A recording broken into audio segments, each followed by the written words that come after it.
gitu ya.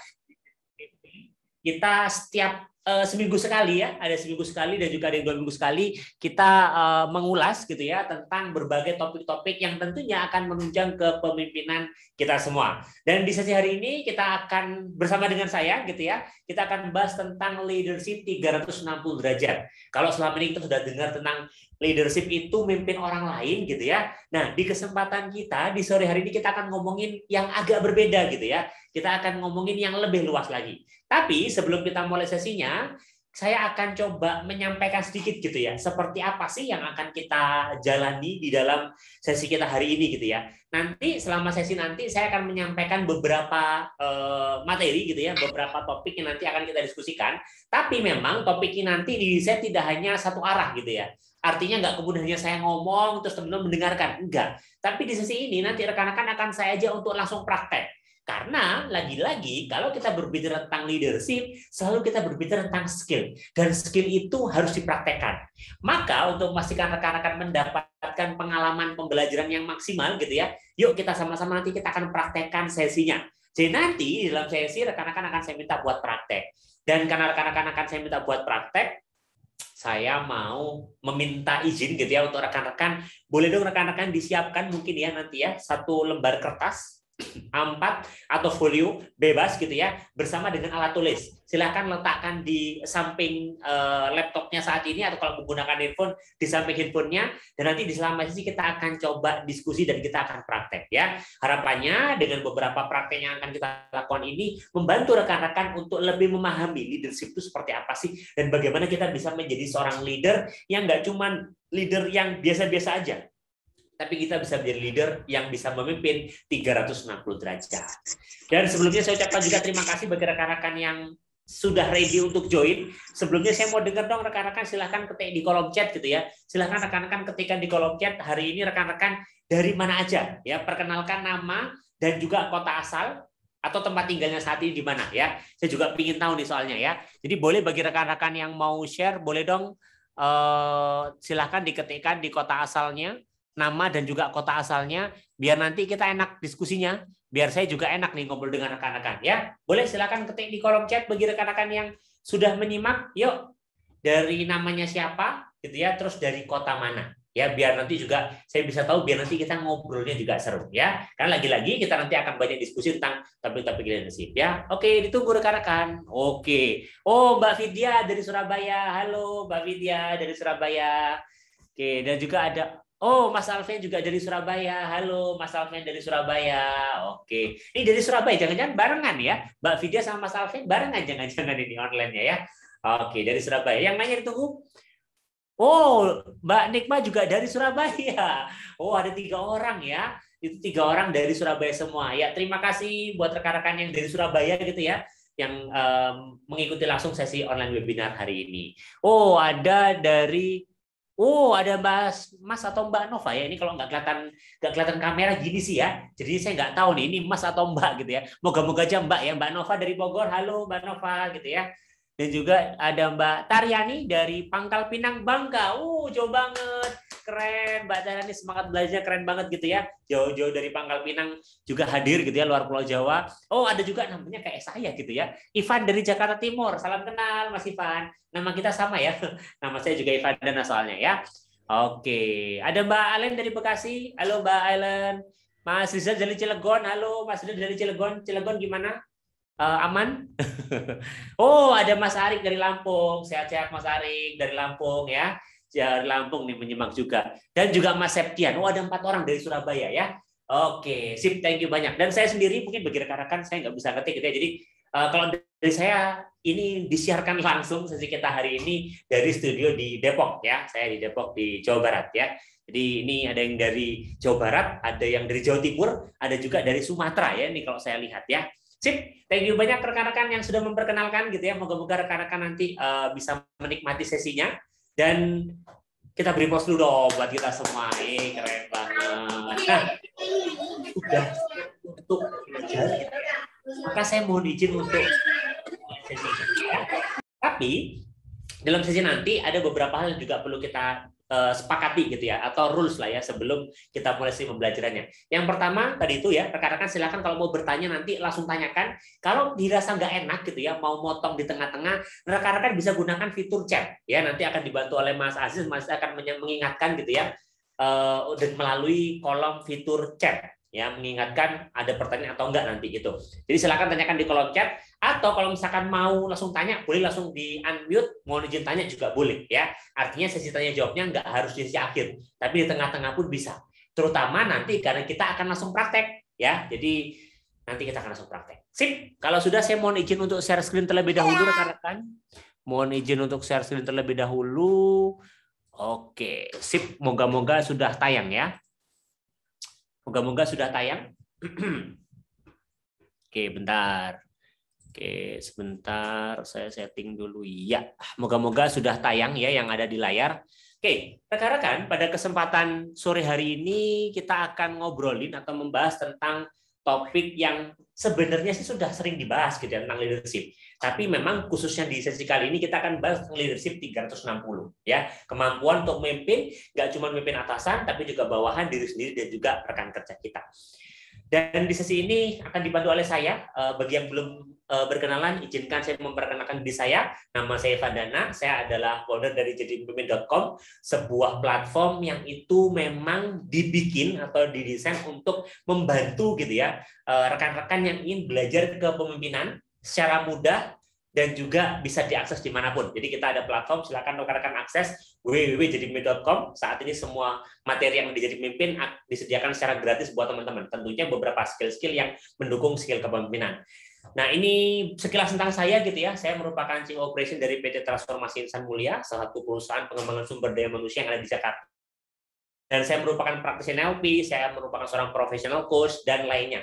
Pengalaman saya memang membantu individu atau SDM di organisasi, terutama para leader muda untuk meningkatkan kapasitas dirinya. Jadi saya sehari-hari memang banyak membantu para leader di organisasi untuk meningkatkan kapasitasnya, baik itu first line leader gitu ya, atau di bawah supervisor, manager sampai di level atasnya.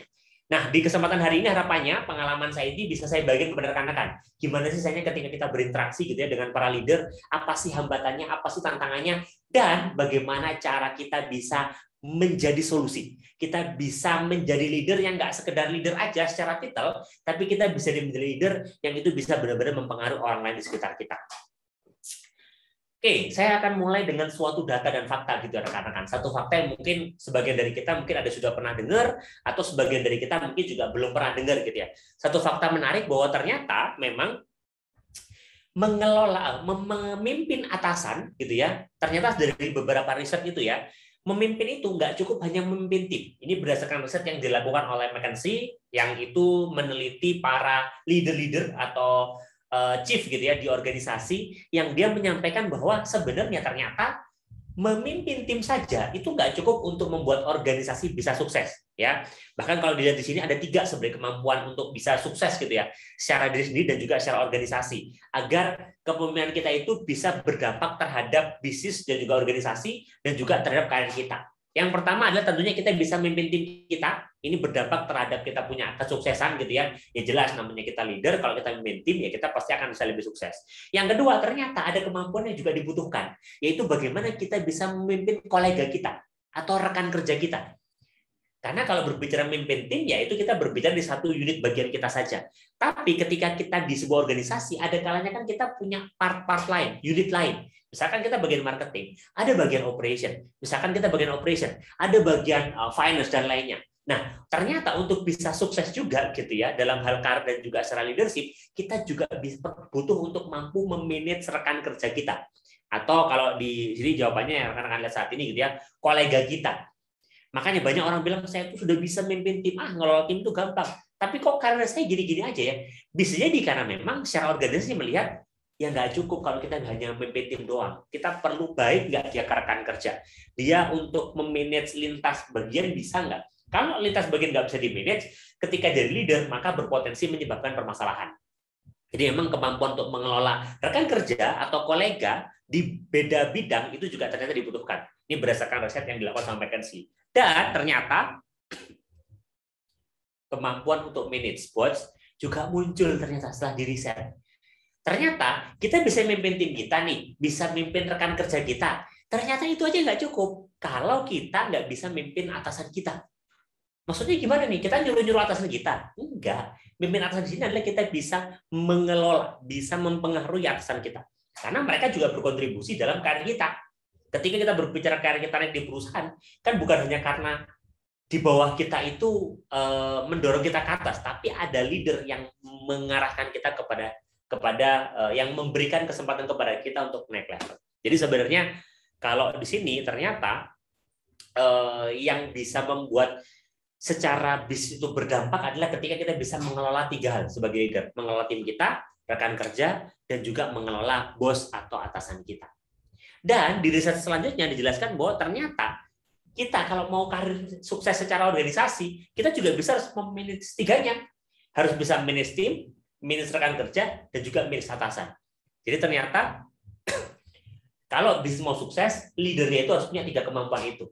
Kalau karir kita mau sukses gitu di perusahaan, bisa jadi kita juga perlu untuk menggunakan 3 kemampuan itu. Kemampuan untuk memimpin tim kita, memimpin rekan kerja kita, juga memimpin atasan kita. Karena namanya di organisasi kan, kita selalu berhubungan dengan orang di atasan, orang di beda bidang, dan juga orang di bawah kita atau tim kita. Ya, jadi ternyata memang kemampuan leadership 360 gitu ya, ke atas, ke samping, dan juga ke bawah itu ternyata menentukan kesuksesan bisnis dan juga menentukan kesuksesan karir kita. Jadi kalau kita selama ini ngerasa aku ini udah keren banget kerjanya, terus kok karirku nggak naik-naik ya, bisa jadi ada yang salah antar hubungan kita dengan atasan kita. Kalau kemudian kita merasa, aku sudah keren, karirku sudah oke nih, aku sudah bisa banget nih handle rekan kerja nih, hubunganku baik dengan rekan kerja, tapi kok aku nggak jadi leader ya? Bisa jadi karena kita nggak bisa manage tim kita. Karena organisasi melihatnya adalah dia bisa nggak memanage rekan kerjanya, dia bisa nggak memanage timnya, dia bisa nggak memanage atasannya. Kalau setiap hari tengkar dengan atasan terus, ya kan otomatis organisasi juga nggak mau naikin kita gitu. Buat apa dinaikin untuk kemudian kita debat dengan atasan kita? Maka kemampuan 3 hal ini itu juga menjadi penting. Waduh, kayaknya berat banget ya Pak ya untuk belajar leadership ya, harus 3-tiganya. Jawabannya adalah memang berat, tapi bukan berarti nggak mungkin untuk dilakukan. Terutama ketika rekan-rekan mau belajar. Nah, ada prinsip yang perlu dipahami gitu ya. Apa sih yang menyebabkan bagaimana kita manage atasan, rekan kerja, dan juga tim itu gagal gitu ya. Yang pertama adalah kalau kita menyampaikan ide dengan tepat, tapi situasinya nggak pas. Sering kan kita kayak gitu. Ya sebenarnya sih rekomendasi saya itu seperti ini. Kita ngomong rekomendasi kita benar, tapi situasinya nggak pas. Organisasi lagi nggak bahas itu gitu. Kita tiba-tiba ngomong sotoy gitu ya, menyampaikan satu gagasan yang benar sih, tapi dalam situasi seperti saat ini kayaknya nggak pas. Akhirnya apa? Gagasan kita mentah juga. Akhirnya orang lain lihat kita, lu mah nggak paham maksudnya apa. Makanya seringkali orang bilang, aku lo bener ideku. Iya bener idenya. Pertanyaannya adalah situasinya bener nggak ketika rekan-rekan menyampaikan ide kepada atasan rekan-rekan. Kalau nggak pas, ya susah juga untuk diterima. Yang kedua, idenya bener, tapi salah waktunya ketika ngomong, salah timingnya. Kita bener nih ngasih rekomendasi ke atasan kita, ke rekan kerja kita gitu ya. Ini ya harusnya seperti ini. Tapi pas mereka lagi waktunya nggak tepat, pas mereka lagi sibuk-sibuknya atau mereka lagi fokus pada hal lain, ya akhirnya juga kita dianggap salah juga.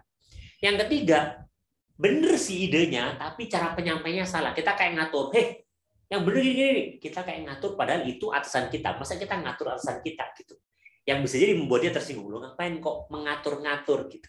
Loh, kan managing apa? Harusnya kan ngatur-ngatur. Tunggu dulu rekan-rekan. Ketika kita berbicara memanage tim kita, bukan berarti kita ngatur-ngatur atasan kita ya. Nanti kita akan bahas. Nah, kalau kemudian dilihat dari segi skema, sebenarnya leadership 360 itu seperti apa sih? Gambarnya seperti ini rekan-rekan.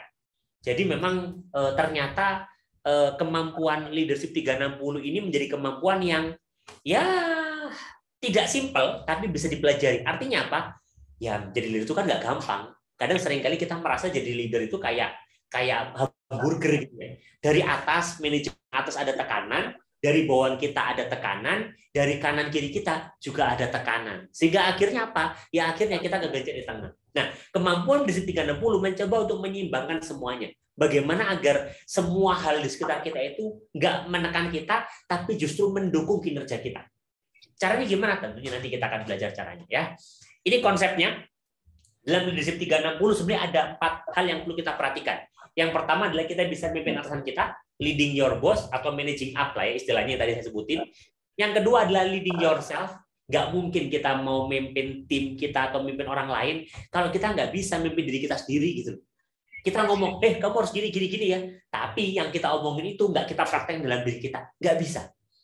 Makanya nanti kita juga akan belajar dikit, kita singgung dikit tentang self leadership lah ya. Harus ada di dalam diri kita.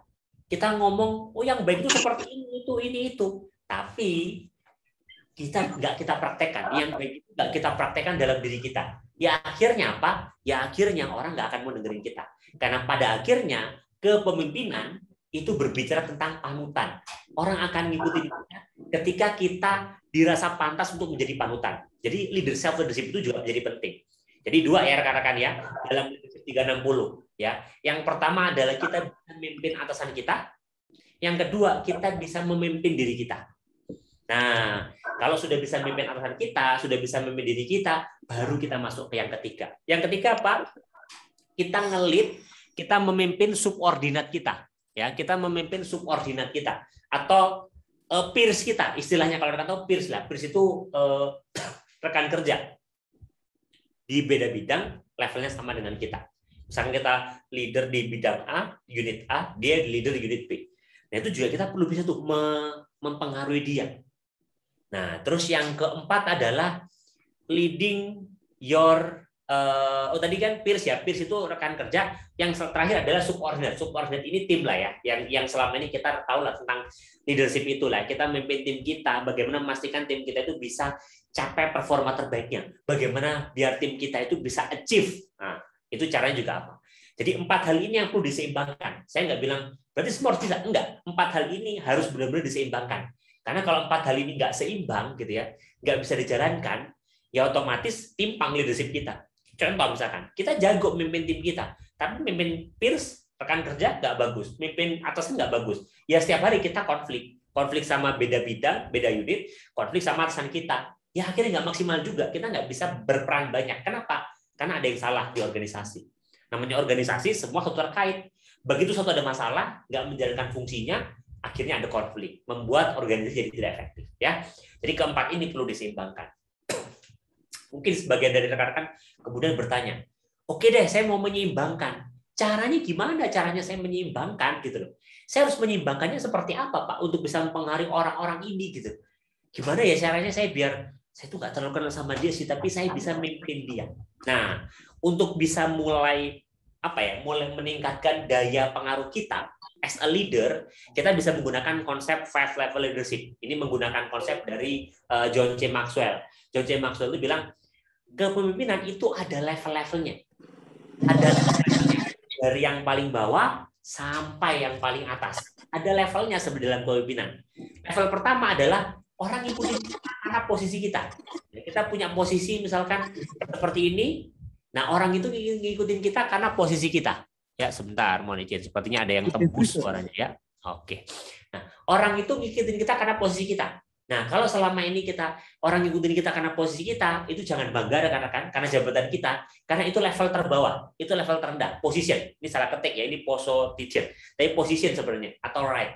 Jadi kalau misalkan saya punya jabatan supervisor, orang ngikutin saya karena jabatan saya, itu level terendah sebenarnya. Kalau menurut John C. Maxwell. Terus berarti kita harus apa? Harus meningkatkan ke level atasnya. Level atas itu permission.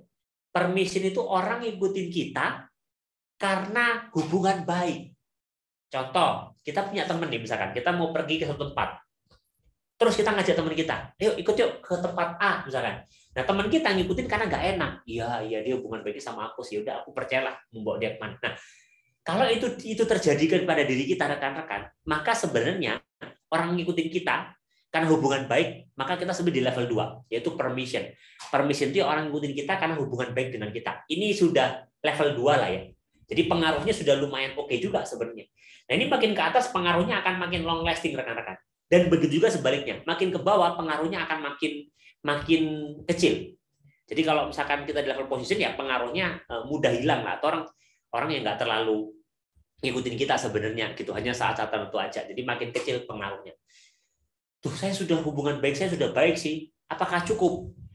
Ada beberapa orang yang merasa cukup dengan memimpin orang karena hubungan baik. Tapi sebenarnya kalau kita berbicara terkait leadership, nggak cukup masalahnya. Ada lagi level 3. Level 3 itu terkait production. Production itu terkait hasil kerja kita. Orang ikutin kita karena kita itu keren banget di bidangnya. Nah, itu level 3. Contoh misalkan kita adalah mahasiswa berprestasi.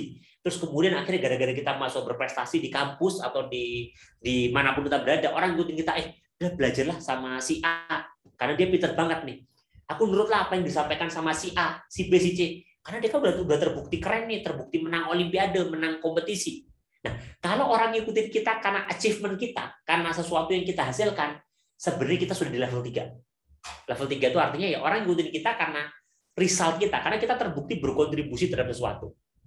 Tapi lagi-lagi itu masih level 3. Ya, tengah-tengah lah ya. Kalau mau naikin level kita harus sampai level 4. Level 4 ini sudah lebih long lasting.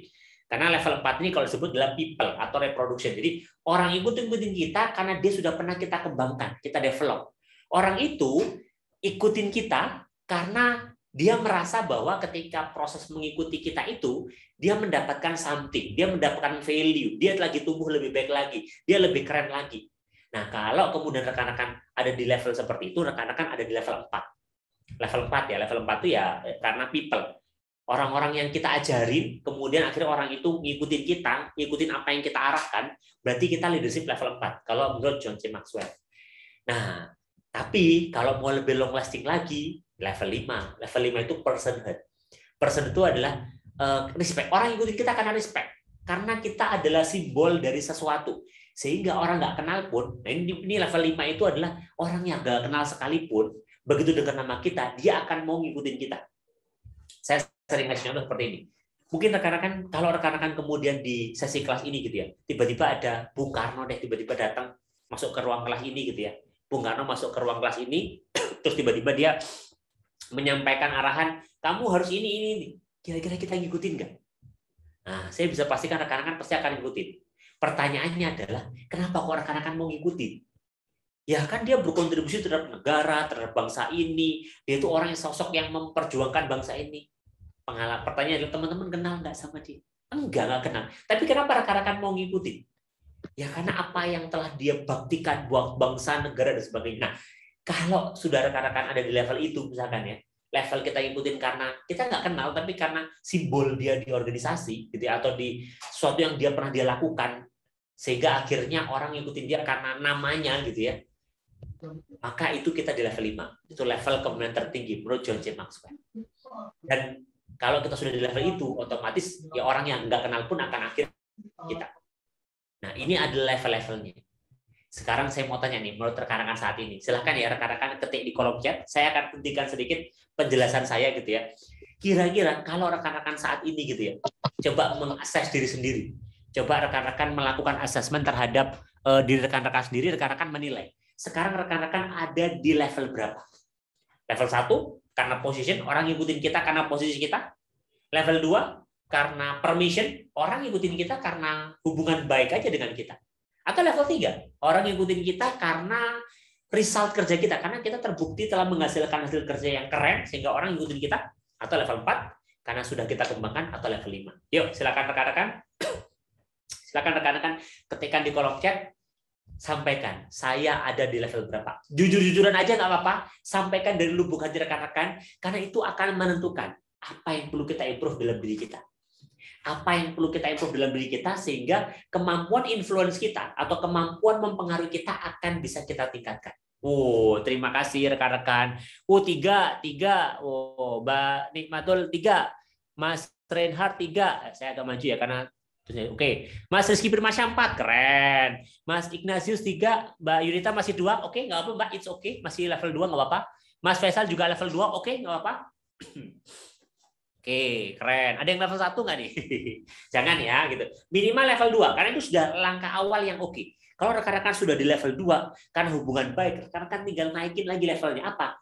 Dengan rekan-rekan menjadi sosok yang itu bisa menghasilkan result. Kalau orang ikutin karena result kita, nah kita level 3. Ada yang Mas Ari ya, PD. Saya level 5. Oke, oke, keren gitu ya. Sudah level 5, sudah level 2. Oke, Mas Faisal juga level 2, Mbak Carolina level 2, oke. Mbak Yudita level 2, oke keren. Kita beri plus dong buat kita semua rekan-rekan. Gak apa-apa, itu adalah akses diri kita. Tujuannya apa? Biar tahu sekarang rekan-rekan di mana gitu loh. Nah, maka kalau rekan-rekan tadi ada yang di level 2, ada yang di level 3, ada yang di level 4 gitu ya. Nah, jawab pertanyaan saya sekarang adalah mau naik level kan? Pasti dong kita mau naik level dong. Bahkan mungkin bisa sampai di level 5. Pasti mau kan? Nah, di sesi ini kita akan coba mulai tingkatkan. Ya, mungkin nggak bisa full langsung akan meningkat jadi dari 2 ke 5, tapi minimal dari 2 merepet-merepet ke 3 lah ya. Caranya gimana? Yuk, sekarang kita pelajari. Tadi ada 4, rekan-rekan. Managing self, kita manage diri kita. Terus kemudian managing up, atasan kita. Managing peer, sama managing subordinate atau memanage tim kita. Sekarang kita bahas dulu yang pertama. Oke, saya mau perbaiki dulu deh self-leadership saya. Saya mau memperbaiki self-leadership saya sehingga orang-orang itu mulai percaya terhadap saya.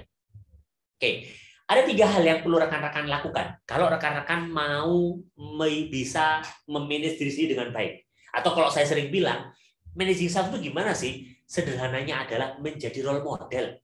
Karena kalau kita berbicara pemimpin itu selalu tanggung jawab utamanya adalah menjadi panutan. Pertanyaannya gimana sih caranya kita bisa menjadi panutan?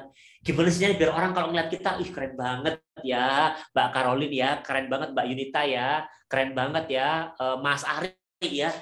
Caranya gimana biar bisa menjadi panutan? Yang pertama, teman-teman harus tahu karakter teman-teman dan juga potensi teman-teman. Karakter di situ karakter positif ya dalam diri teman-teman, dan juga kemudian potensi teman-teman apa sih? Strength teman-teman apa? Weakness teman-teman apa? Opportunity apa yang teman miliki? Ancaman apa yang di depan teman-teman? Ya, itu perlu tahu dulu. Potensi diri itu perlu tahu. Nah, tapi kita nggak bahas itu, mohon maaf rekan-rekan, karena yang akan kita praktekkan saat lagi adalah yang kedua. Yang pertama itu terkait potensi diri, mungkin yang sudah saya sampaikan ke rekan-rekan adalah rekan-rekan perlu tahu strength dan weakness teman-teman, kelebihan dan kekuatan teman-teman apa, kelemahan teman-teman apa, itu perlu tahu dulu. Karena dari kita memetakan kekuatan kita apa, kelebihan kita apa, nanti kita akan bisa melihat, oke, berarti kedepannya apa nih yang perlu saya tingkatkan dalam diri saya, sehingga saya bisa menjadi panutan. Itu dulu, ya. Setelah tahu karakter, punya potensi.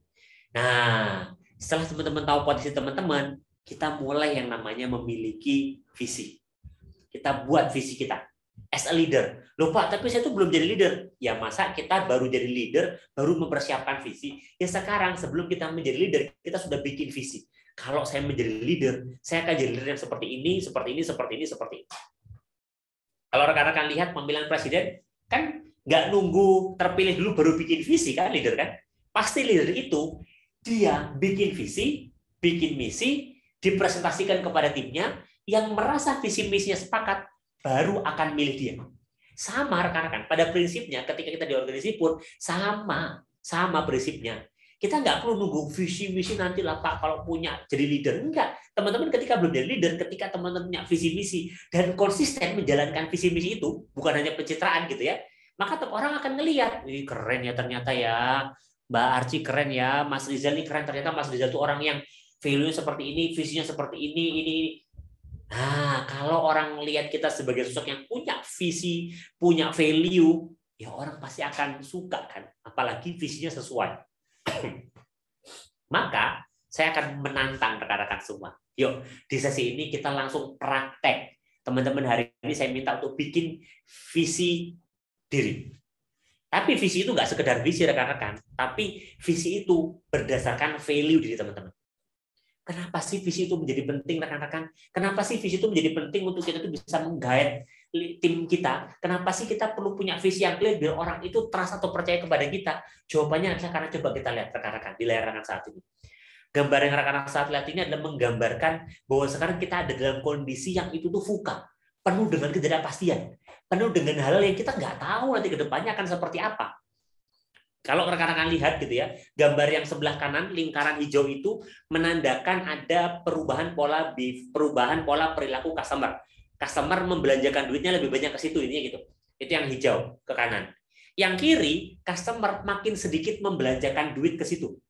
Jadi coba kita lihat lah ya, fast food, fitness, airline, orang kan sekarang makin minim membelanjakan sana. Tapi yang sebelah kanan online grocery, sayur secara online, food delivery, video streaming, itu malah meningkat.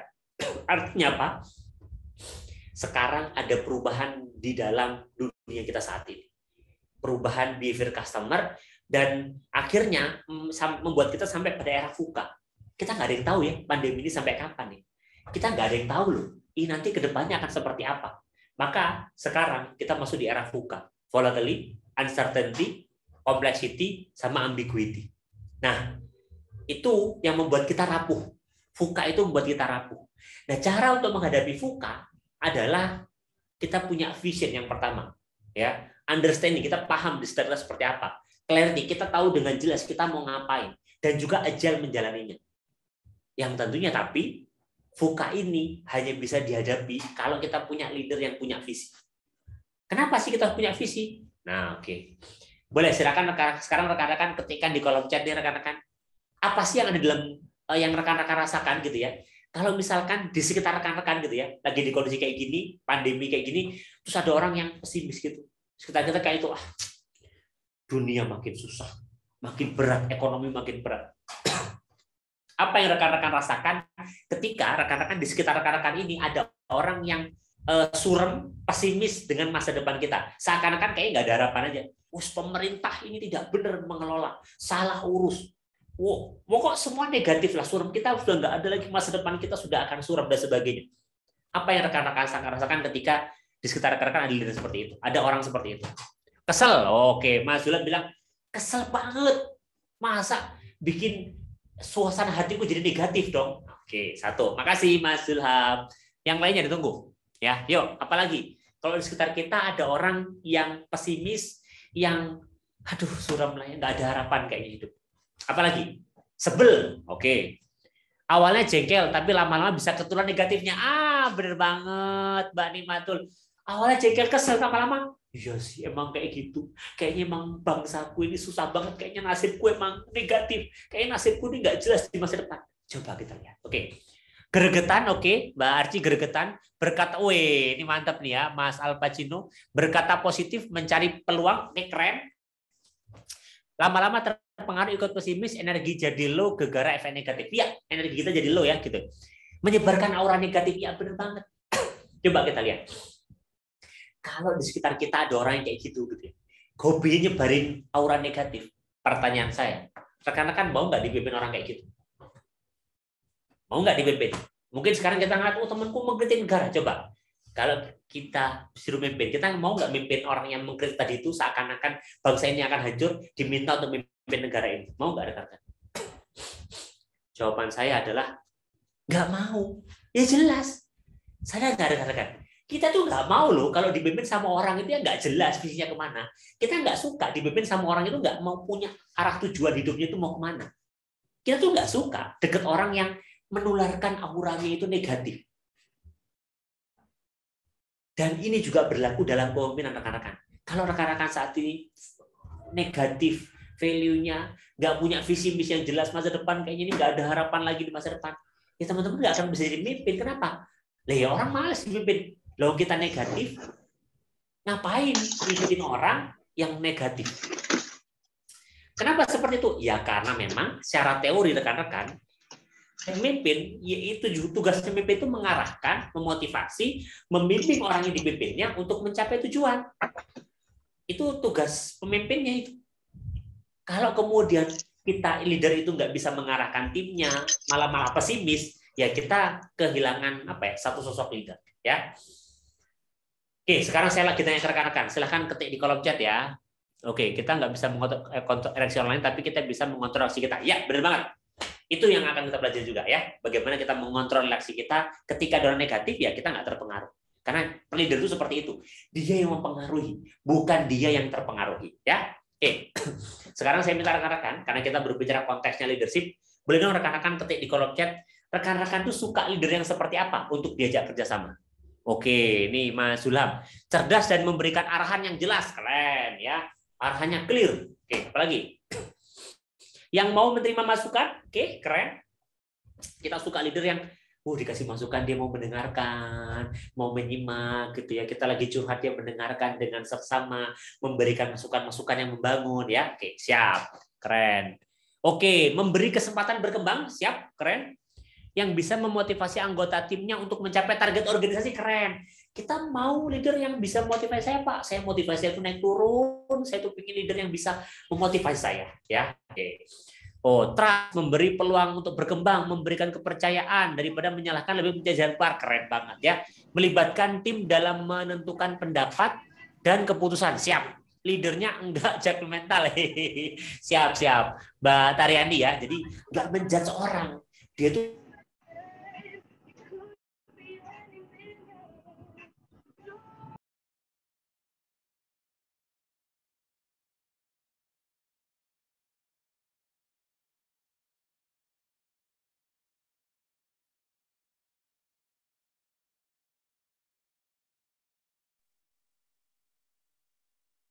Baik, rekan-rekan semua, terima kasih. Mohon maaf, seperti Mas Ivan ada gangguan jaringan. Kita tunggu sampai kembali.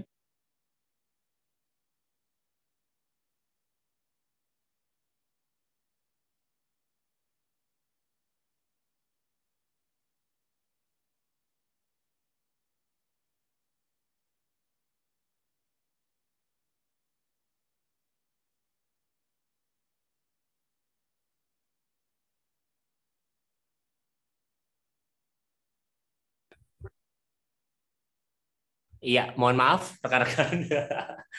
Mohon maaf terputus karena tiba-tiba hilang gitu ya.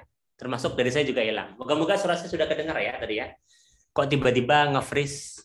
Ya ini ya, termasuk kita harus saat ini ya. Oke, sip. Saya kembali lagi. Oke, ya, mantap. Oke, sip. Sebentar. Oke, sip. Wah, terima kasih rekan-rekan yang udah sharing, leader yang diharapkan, memberikan apresiasi atas kinerja kita, ya. Leadernya nggak judgmental, yang dapat memberikan keputusan yang bijaksana, iya, kita suka banget ya. Kalau ngadepin leader-leader itu yang bijaksana ya, dia tahu cara memperlakukan orang dan sebagainya, memberikan kebebasan dalam berkreativitas kepada anak buah dalam bekerja, namun selalu memberikan backup, tanggung jawab, dan memberikan masukan dan arahan. Keren, kita beri aplaus dong buat kita semua. Thank you banyak rekan-rekan yang sudah share ya. Oke. Ada hal menarik nih rekan-rekan. Ketika tadi rekan-rekan menyampaikan apa yang rekan-rekan tadi sampaikan gitu ya. Sadar nggak sih rekan-rekan? Tadi di sini ya, kok nggak ada ya yang apa ya suka bekerja sama dengan leader yang pintar ya? Kenapa ya? Sadar nggak sih rekan-rekan? Sadar nggak sih? Rekan-rekan nggak ada loh yang nyebutin saya tuh suka bekerja sama dengan leader yang pintar. Kok kayaknya nggak ada ya? Ayo. Kok kayaknya nggak ada ya rekan-rekan ya, saya lihat ya. Kok kayaknya semua berbicara tentang memberikan apresiasi, support, bijaksana. Yang kalau kita coba tangkep, ini kalimat value loh. Kita ternyata suka bekerja dengan orang yang punya value. Pinter sih, tapi pinter sih, tapi sukanya maki-maki orang. Suka nggak kita? Nah, ini mantep banget nih, Mbak Tri Rafifi dia. Pinter aja kalau nggak bisa mengarahkan justru bikin bingung. Iya, bener banget. Oke, banyak yang pinter tapi nggak bisa mengarahkan. Keren banget, bener. Ini valid, yang rekan-rekan sampaikan ini valid banget 100%. Ya kalau orang pinter jadi leader, tapi sukanya omongannya kasar, terus kemudian timnya malah dimarah-marahin, suka nggak sih kita kerja dengan orang seperti itu? Karena pada dasarnya, kita sebagai manusia suka ketika dipimpin sama manusia yang bisa memanusiakan. Nah, cara kita memanusiakan orang, itulah yang namanya value kita, value dalam diri kita. Maka kalau banyak yang pintar tapi nggak bisa menghargai, siap. Karena personal atribut yang bagus itu penting. Iya benar. Personal atribut atau kalau saya bilang value. Kita suka leader yang punya value rekan-rekan. Maka kalau rekan-rekan mau jadi leader gitu ya, sekarang mungkin rekan-rekan tadi di level 2, mau udah level 3, mau level 4, mau level 5. Coba ingat rekan-rekan. Value seperti apa yang perlu rekan-rekan miliki itu sehingga rekan-rekan bisa naik level, bahkan bisa di level 5 tadi itu. Yang orang nggak kenal pun orang akan ngikutin kita. Maka di sisi ini saya akan lagi ngajak rekan-rekan, yuk kita mulai membuat dalam diri kita sendiri, mempersiapkan value dan visi kita. Ya, karena kalau berbicara tentang visi, cara bikin visi itu dari mana sih saat ini? Sebenarnya dimulai dari value. Value itu sesuatu yang ada dalam diri kita, gitu ya. Yang itu yang menggambarkan diri kita dan kemudian menjadi pedoman dalam kita berperilaku dan beraktivitas setiap harinya. Makanya tadi ya suka mengayomi, bijaksana sebagainya, itu value itu. Dari value kemudian baru turunkan ke dalam visi. Dari visi jadi misi, dan sebagainya nih. Tapi kita nggak akan ngomong detail. Kita hanya akan menurunkan dari value ke visi dulu deh. Karena itu paling penting. Rekan-rekan, value apa sih dalam diri teman-teman? Value positif yang nantinya bisa membuat orang lain tuh bersedia untuk mengikuti kita. Value apa dalam diri kita? Nah, maka saat ini kita akan ada aktivitas lagi rekan-rekan, ya. Caranya aktivitasnya pakai kolom chat aja nggak apa-apa, gitu ya. Silakan rekan-rekan. Ini ada berapa value? Ini ada sekitar 80 value. Ini bagi rekan-rekan yang kemarin ikut kelasnya Mas Rizky Firmansyah, gitu ya. Berarti rekan-rekan sudah punya value. Nah, rekan-rekan yang kemarin ikut, langsung aja tuliskan. Di antara yang tertulis di depan ini, rekan-rekan pilih 5 value yang paling menggambarkan diri kita. Ini di sesinya Mas Rizky Firmansyah minggu lalu sudah nih. Nah, kalau bagi yang minggu lalu sesinya saya belum pernah ikut, Pak. Ya sudah, saya tampilkan. Ini ada sekitar 80-100 kalimat value, core value dalam diri. Rekan-rekan pilih value yang menggambarkan diri rekan-rekan. Saya mohon maaf, nggak saya translate karena kadang kalau kalimat value ditranslate dari bahasa Inggris ke bahasa Indonesia aneh nanti ya. Jadi saya mohon izin untuk mencantumkan yang bahasa Inggrisnya aja. Tapi saya yakin rekan-rekan tahu lah ya value-nya apa. Pilih 5 ya. Pilih 5, ketikkan di kolom chat. Biar saya juga bisa tahu. Value yang paling menggambarkan diri rekan-rekan saat ini. Value dalam diri rekan-rekan saat ini. Misalkan kayak, ya saya itu orangnya family man. Nah, berarti value-nya family. Dalam diri saya yang paling penting itu adalah family. Nah, terus kemudian apalagi saya itu orangnya suka belajar. Nah, berarti mungkin value-nya adalah learning. Nah, rekan-rekan pilih 5 value yang ada di kolom chat ini, ya. Yuk, silakan. Silakan rekan-rekan sampaikan value rekan-rekan ini. 5 aja. 5 value dalam diri rekan-rekan. Saya tunggu, nggak apa. Oke, personal development 1 ya Mas Zulam 1. 5 ya Mas Zulam ya. Pilih 5 dulu Mas Zulam. Oke, creativity, humor, respect, loyalty, appreciation. Ya, terima kasih Mas Alfian. Mbak Animatul, learning, caring, friendship, family, humor. Oke. 5 lagi yang lainnya ditunggu juga. Yang kemarin ikut kelasnya Mas Rizky Firmansyah sudah punya, langsung tinggal tulis. Nah, kalau belum punya, ya berarti sekarang milih lagi. Yuk. Karena dari sini nanti kita akan bikin visi diri kita seperti apa. Karena ini nanti akan membuat kita patut jadi panutan nggak? Atau ya kita ya gitu-gitu aja ya. Learning, caring, friendship, family, humor, oke. Loyalty, respect, teamwork, learning, change, oke. Mbak Triani, Mbak Yunita, family, respect, loyalty, fun, loving, friendship, oke. Mas Muti, humanity, respect, integrity, change, effective. Siap. Yang lainnya masih ditunggu ya. Yuk silakan pilih. 5 aja, 5 value dalam diri kita. Ya, value apa dalam diri kita ya selama ini yang tersimpan yang kita nggak sadar, sekarang kita harus tahu, ya. Oke. Oke, sudah 5. Oke, sip. Kalau sudah, nah, sudah pilih 5 ya. Sekarang saya minta rekan-rekan dari 5 value itu pilih 2 value saja yang paling menggambarkan diri rekan-rekan. Ya, dari 5 itu pilih 2 yang paling sesuai dengan value kita. 2 value teratas yang nantinya akan kita ubah menjadi visi. Oke, visi hidup kita itu sebenarnya seperti apa? Pernah nggak sih rekan-rekan dengar visi hidup itu seperti apa gitu ya? Nah, kalau visi hidup kita aja kita nggak tahu, gimana kita bisa mengarahkan orang lain kan gitu? Makanya ini masuk dalam self-leadership. Oke, learning and work smarter and harder. Oke, cooperative personal development. Ya, Mas Zul Allen. Oke. Learning, builds, oke. Sip, 2 ya. Humor dan teamwork, oke. Learning, caring, oke. Thank you buat rekan-rekan yang sudah bikin 2. Oke, terima kasih buat rekan-rekan yang sudah bikin 2. Oke, sudah? Saya sudah punya value dalam diri saya. Oh, ternyata value saya itu learning dan juga caring ya. Oke, sip.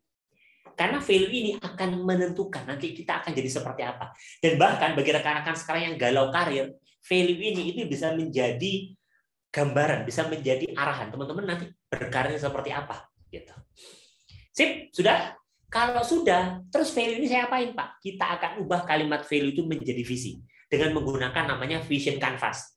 Vision canvas ini adalah bagaimana kita mengubah value dalam diri kita menjadi satu kalimat visi.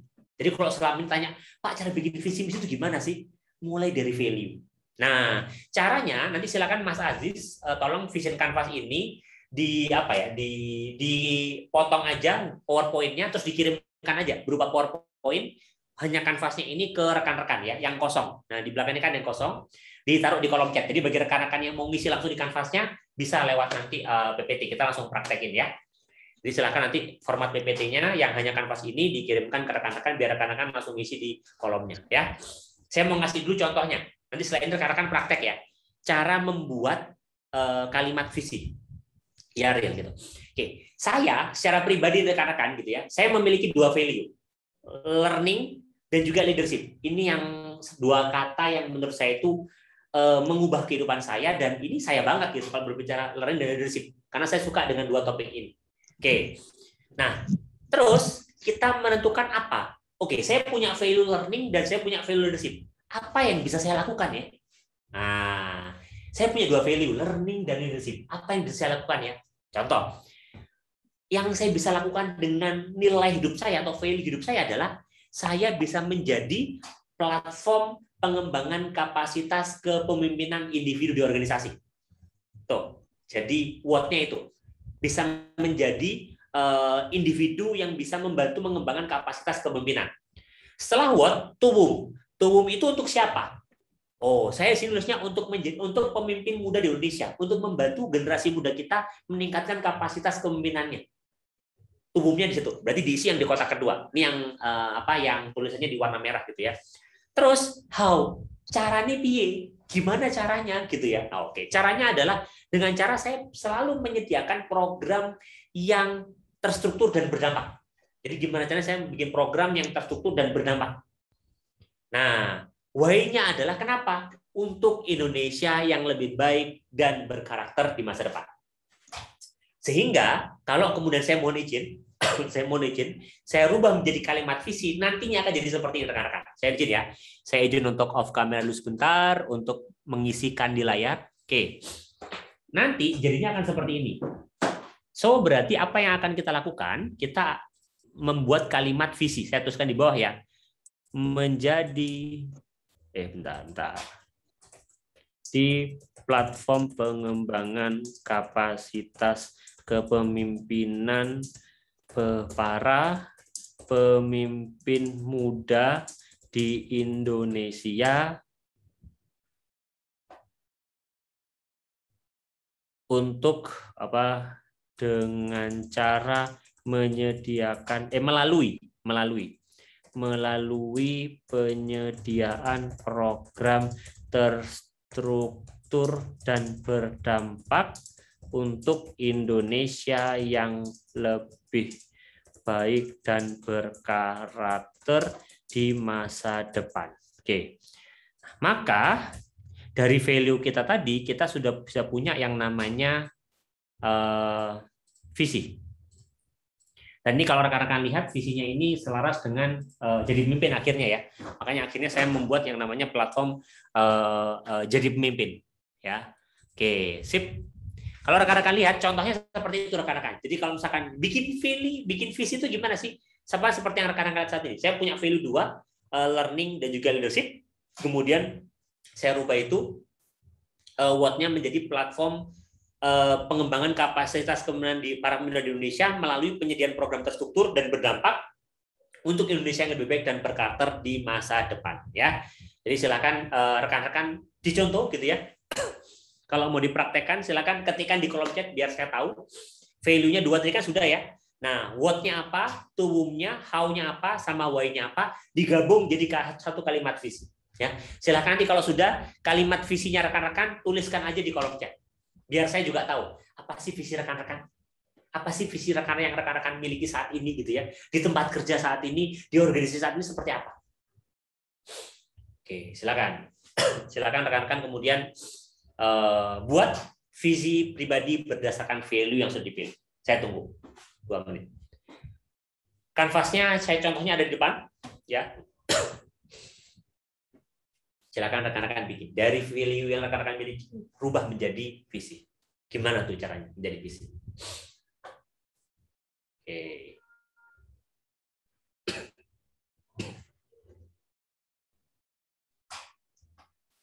Oke, silahkan bikin visi. Nah, itu Mas Aziz juga sudah bikin. Kalau ada yang mau ngopi kanvasnya, itu sudah bisa di Google Drive. Linknya ada di kolom chat ya, rekan-rekan. Di-upload sama Mbak Mia Transformnya. Silakan rekan-rekan bisa download kalau mau lihat kanvas, tapi kalau enggak silakan ketik aja di kolom chat.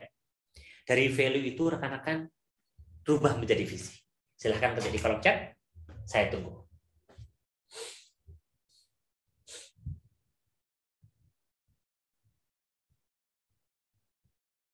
Oke, masih ditunggu. Kalau sudah ketik kolom chat ya, biar nanti kita bisa diskusikan apa visi teman-teman.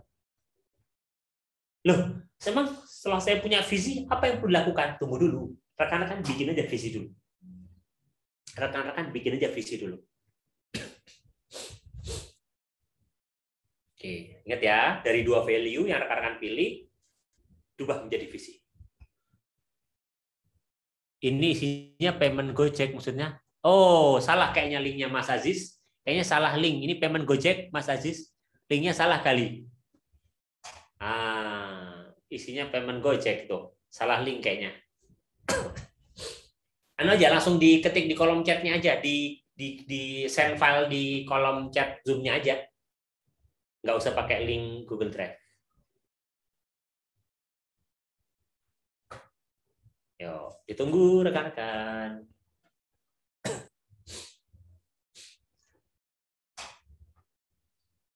Yuk, apa visinya? Bagi rekan-rekan yang masih lama nih sebenarnya nggak bisa, udah tulis aja di ketik kolom chat nggak apa-apa. Biasa juga bisa tahu rekan-rekan visi apa sih? Visi dirinya rekan-rekan itu apa?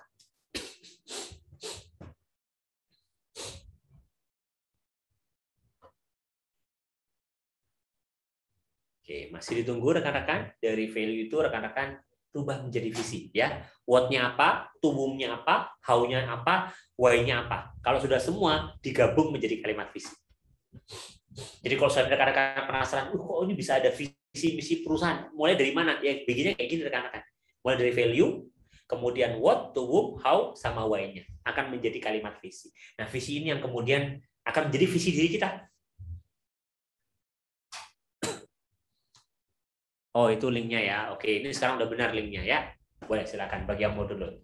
Bagi yang nggak mau download, mau langsung ketik kolom chat juga boleh. Yuk, diketik visinya. Saya penasaran nih jadinya nih. Apa ya visi rekan-rekan nih kira-kira nih ya? Yuk, ditunggu. Bagi yang sudah.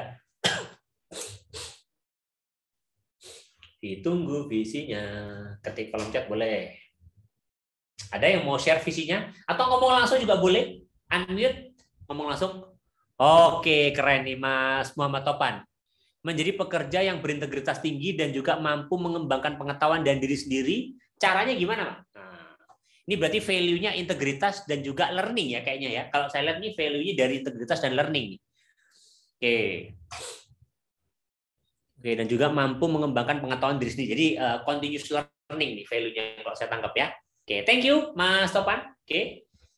Oke, kalau mau lebih spesifik lagi, how? Caranya gimana? Menjadi pekerja yang berintegritas tinggi dan juga mampu mengembangkan pengetahuan diri sendiri melalui apa? Oke, ya sama-sama Mas. Oke, sip. Yang lainnya ditunggu ya. Yang lainnya ditunggu. Masih ditunggu yang lainnya? Masih ditunggu. Yuk, kita tunggu yang lainnya. Sebentar, saya setting dulu bentar. Oke, yang lainnya masih ditunggu. Yuk, visinya.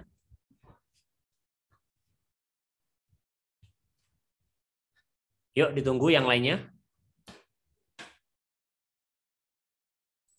Oke, sudah. Masih Mas Topan aja yang udah selesai. Yang lainnya belum nih. Yang lainnya belum nih. Yuk, apa visinya rekan-rekan nih? Saya masih bingung Pak visi saya. Justru itu kalau rekan-rekan bingung berarti rekan-rekan saatnya rekan-rekan sekarang itu untuk bikin visi teman-teman, visi hidup teman-teman, visi diri teman-teman mau seperti apa. Ingat lagi-lagi kenapa sih kita perlu punya visi? Ya karena orang itu mau ngikutin orang yang punya tujuan jelas, mau mengikuti orang yang optimis, mau mengikuti orang yang punya visi jelas mau kemana. Bayangin rekan-rekan, zaman dulu gitu ya, Bung Karno memerdekakan bangsa Indonesia itu nggak dengan budget berapa ratus juta, nggak pakai duit, tapi dia memerdekakan bangsa ini hanya lewat visi. Dia cuma ngomong visinya bangsa harus merdeka, bangsa merdeka, bangsa merdeka. Padahal zaman dulu gimana cara merdekanya? Senjata aja kita nggak punya, kita dijajah. Gimana caranya merdeka? Tapi ternyata orang-orang mengamini visi itu, mengambil visi itu, visi diri itu menjadi visi dirinya. Iya, bangsa ini harus merdeka. Nah, kalau seorang leader visinya sudah diambil sama timnya seperti itu, ya pasti timnya akan ngikutin mau kemana aja leadernya menuju. Dan akhirnya dibuktikan Indonesia beneran bisa merdeka. Hanya karena apa? Modalnya visi. Makanya bagi kalau kemudian saya nggak punya visi Pak, saya mengalir aja. Ya boleh sih. Tapi kalau rekan-rekan mau menjadi pribadi yang bisa berdampak terhadap orang lain, diikuti orang lain, yuk pastikan rekan-rekan memiliki visi. Oh ini udah lagi nih. Mas Al Pacino value-nya adalah creativity dan adventure. Oh, suka berpetualang ya. Memiliki wadah yang dapat mengembangkan potensi anak muda melalui karya seni dan budaya. Oke, berarti ini visinya membuat sesuatu ya. Sesuatu yang bisa menjadi wadah untuk karya seni dan juga budaya. Siap. Bagaimana membuat Watt? Apakah harus platform? Enggak. Watt itu enggak harus platform. Menjadi individu yang mampu mengembangkan orang lain. Itu Watt. Ya. Jadi Watt itu apa yang dapat saya lakukan melalui nilai hidup saya. Contoh misalkan, nilai hidup saya adalah creativity dan juga adventure. Apa yang dapat saya lakukan dengan nilai kreativitas dan juga jiwa petualangan yang saya miliki? Oh, menjadi sosok yang mencintai dan menjaga lingkungan serta apa gitu ya. Jadi what itu adalah apa yang dapat saya lakukan dengan nilai hidup saya. Lihat di bagian framework. Di bagian framework ada tuh. Apa yang dapat saya lakukan dengan nilai hidup saya. Ya, jadi nggak harus. Oke. Menjadi provider yang kreatif dan selalu berkoordinasi kepada seluruh pelanggan dengan cara komunikasi secara online dan juga offline. Oke. Mbak Zul ya, oke. Menjadi provider. Oke, sip. Sebenarnya kalau apakah harus menjadi provider? Enggak. Menjadi individu yang proaktif itu juga bisa. Ya. Karena visi diri. Ini tadi saya cuma contoh visi saya, kemudian akhirnya saya sambungin ke visinya jadi pemimpin, gitu ya. Buat visualis contoh aja. Tapi sebenarnya what-nya, ya apa yang bisa teman-teman lakukan dengan nilai hidup teman-teman tadi itu. Bikin platform, mau menjadi pribadi bermanfaat, mau menjadi pribadi bermakna, mau menjadi leader yang seperti apa, tentunya tergantung dengan rekan-rekan. Sip. Yang lainnya masih ditunggu. Kalau ada yang mau tanyakan, boleh ketik di kolom chat atau tanya langsung juga boleh. Sebelum kita move, sebelum kita melanjutkan petualangan kita selanjutnya. Oke, sudah bikin visinya masing-masing. Terus PNL, loh Pak, saya sudah punya visi Pak. Terus saya harus ngapain? Nah, kalau kemudian rekan-rekan sudah punya visi, pastikan visi itu bisa dirasakan oleh orang-orang di sekitar rekan-rekan. Ya, pastikan visi itu menjadi tindakan nyata yang membuat orang itu bisa terasa, oh visinya dia itu ini ya. Kenapa kok seperti itu? Nah, karena pada akhirnya visi kita akan menyatukan kita dengan orang-orang yang memiliki visi sama. Saya mau visinya A, ternyata orang di sekitar ada mau visinya A juga. Akhirnya ketemu tuh, oh iya kita ternyata sama-sama mau menuju ke titik A. Nah, maka sudah bisa terbentuk sebuah tim. Ya, gambarnya seperti itu. Jadi setelah teman punya visi, teman-teman pastikan visi itu tercermin dalam setiap perilaku kita. Kalau visinya creativity, ya gimana caranya setiap hari itu kita kreatif. Kalau visinya adventure, gimana caranya kita ya setiap hari itu jiwa adventure-nya dan juga mencintai alamnya itu sangat tinggi. Dan itu dirasakan sama orang lain. Nanti akan ketemu kok dengan orang-orang yang sama. Karena pada dasarnya kita akan selalu berkumpul dengan orang-orang yang memiliki kesamaan dengan diri kita. Tentunya kesamaan di sini bukan kesamaan sifat perilaku aja, tapi kesamaan value. Saya suka berbagi, ketemunya sama orang suka berbagi. Saya suka adventure, ketemu dengan orang suka adventure. Itu sama seperti itu. Ya, oke, sip. Kalau sudah, thank you buat rekan-rekan yang sudah menuliskan visi misinya, gitu ya. Karena kita akan lanjut. Ini sudah nih banyak ternyata ya. Oke, menjadi penulis yang menghadirkan cerita motivasi melalui novel dan film untuk masyarakat yang lebih bersemangat menuju hidup lebih baik. Keren banget, Mbak Nimatul ya. Ini bisa nih visinya. Menjadi penulis yang menghadirkan cerita-cerita motivasi melalui novel. Ini keren banget. Nanti kalau ketemu gitu ya, ada aku pinginlah belajar bikin novel yang bisa menghasilkan cerita-cerita motivasi. Ternyata ada orang yang belajar juga. Dia akan cocok ketika nyambung dengan Mbak Nimatul. Akan jadi timnya Mbak Nimatul akhirnya. Kita akan bisa menjadi leader gitu ya. Oke, ini Mbak Taryani, learning and change gitu ya, value-nya menjadi individu yang membawa culture learning agility melalui program development berkelanjutan untuk menjadi bagian dari kontribusi Indonesia tumbuh SDM maju membawa perubahan. Keren banget, kita beri aplaus dong buat Mbak Taryani dan juga yang lainnya. Ini visinya ngeri gitu ya, bikin saya deg-degan gitu. Dan kalau orang yang lihat visi kita sudah bisa merasa deg-degan, ya itulah yang disebut visi yang menggerakkan orang lain menuju satu tujuan, ya. Nah, tinggal PR selanjutnya adalah rekan-rekan gimana caranya rekan-rekan membumikan visi itu. Kalau kita lihat ya rekan-rekan ya, Nah, dari visi itu menjadi misi, menjadi strategi prioriter, menjadi strategi objektif, menjadi action. Nah, kita lihat di bagian bawah ya. Bagaimana dari visi itu kita turunkan terus sampai menjadi action, real, nyata. Sehingga orang bisa merasakan visi kita. Kalau orang sudah bisa merasakan visi kita, akan lebih mudah bagi kita untuk menjadi seorang leader. Karena orang sudah bisa merasakan bahwa visi kita, orang tahu visi kita kemana, orang tahu juga bagaimana visi itu tercermin dalam perilaku kita, dan kita dianggap cocok menjadi panutan. Thank you, rekan-rekan. Nah, sekarang kalau tadi sudah berbicara bagaimana memanage self dalam leadership 360. Kita tahu karakter, kita tahu potensi kita tahu visi dalam diri kita. Ya. Selanjutnya, bagaimana sih caranya kita memanage tim kita? Ya, di sini ada 2 langkahnya. Atau kalau saya sebut becoming great manager. Yang pertama adalah bagaimana kita bangun hubungan efektif. Nah, ini wajib kalau mau memimpin tim, leader itu harus bisa bangun hubungan efektif. Gak mungkin kan punya tim yang dikelola tapi dicuekin setiap hari. Gak mungkin. Pasti harus bisa disapa, diajak ngobrol. Karena kan kita nggak punya tim itu bukan robot. Kita punya tim manusia yang ya butuh sentuhan dari kita juga gitu ya. Terus yang kedua, kita juga harus bisa memonitor performa tim dan mengembangkan tim. Jadi memang kalau kita mau menjadi efektif atau menjadi leader yang bisa mengelola tim dengan baik, yang pertama hubungan dengan tim kita harus baik. Yang kedua, kita harus bisa memonitor kinerja tim kita dan mengembangkan tim kita. Ya. Nah, ini performance management framework. Tapi mohon maaf untuk materi ini nggak akan saya bahas sekarang karena nanti di minggu-minggu selanjutnya kalau rekan-rekan lihat nanti di poster ada di bagian belakang nanti akan dibagikan oleh Mas Fadli ya. Mas Fadli nanti akan berbagi tentang bagaimana sih memonitor performa kerja tim. Ya, yang itu menjadi salah satu pangkal dalam leadership 360. Jadi nanti akan dibahas sama Mas Fadli ini. Kalau bagi rekan-rekan yang ingin belajar gimana caranya memonitor kerja tim, saya punya tim sih cuma 2, tapi saya ingin bisa memonitor, mengevaluasi sehingga kerja tim saya itu bagus. Nanti ikutin sama free webinar kami di tanggal nanti akan ada ya. Nanti akan di-share-kan sama Mas Fadli. Akan membahas khusus 2,5 jam akan membahas tentang bagaimana memonitor performa kerja tim. Jadi nggak saya bahas detail sekarang. Tapi kalau penasaran gambarnya seperti apa, Mas? Ya, ini nih. Yang pertama kita bisa monitor performa. Kita bisa mengembangkan tim kita, mendevelop tim kita bisa mengevaluasi performa kerja tim kita bisa memberikan reward kepada tim kita, dan juga kita bisa men-setting tujuan untuk tim kita. Ini beberapa hal yang perlu ada, tapi nggak saya bahas detail.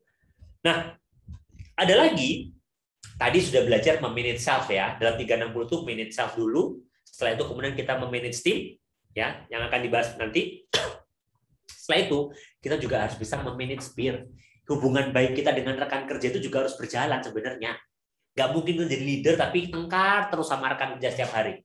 Ya akhirnya kita akan dievaluasi, dianggap nggak perform. Ya, oke. Jadi gimana caranya biar kita bisa menjadi great partner? Kalau saya sebut jadi great partner, karena orang itu selalu butuh partner ya. Jadi rekan kerja kita beda bagian, ya dia partner kita.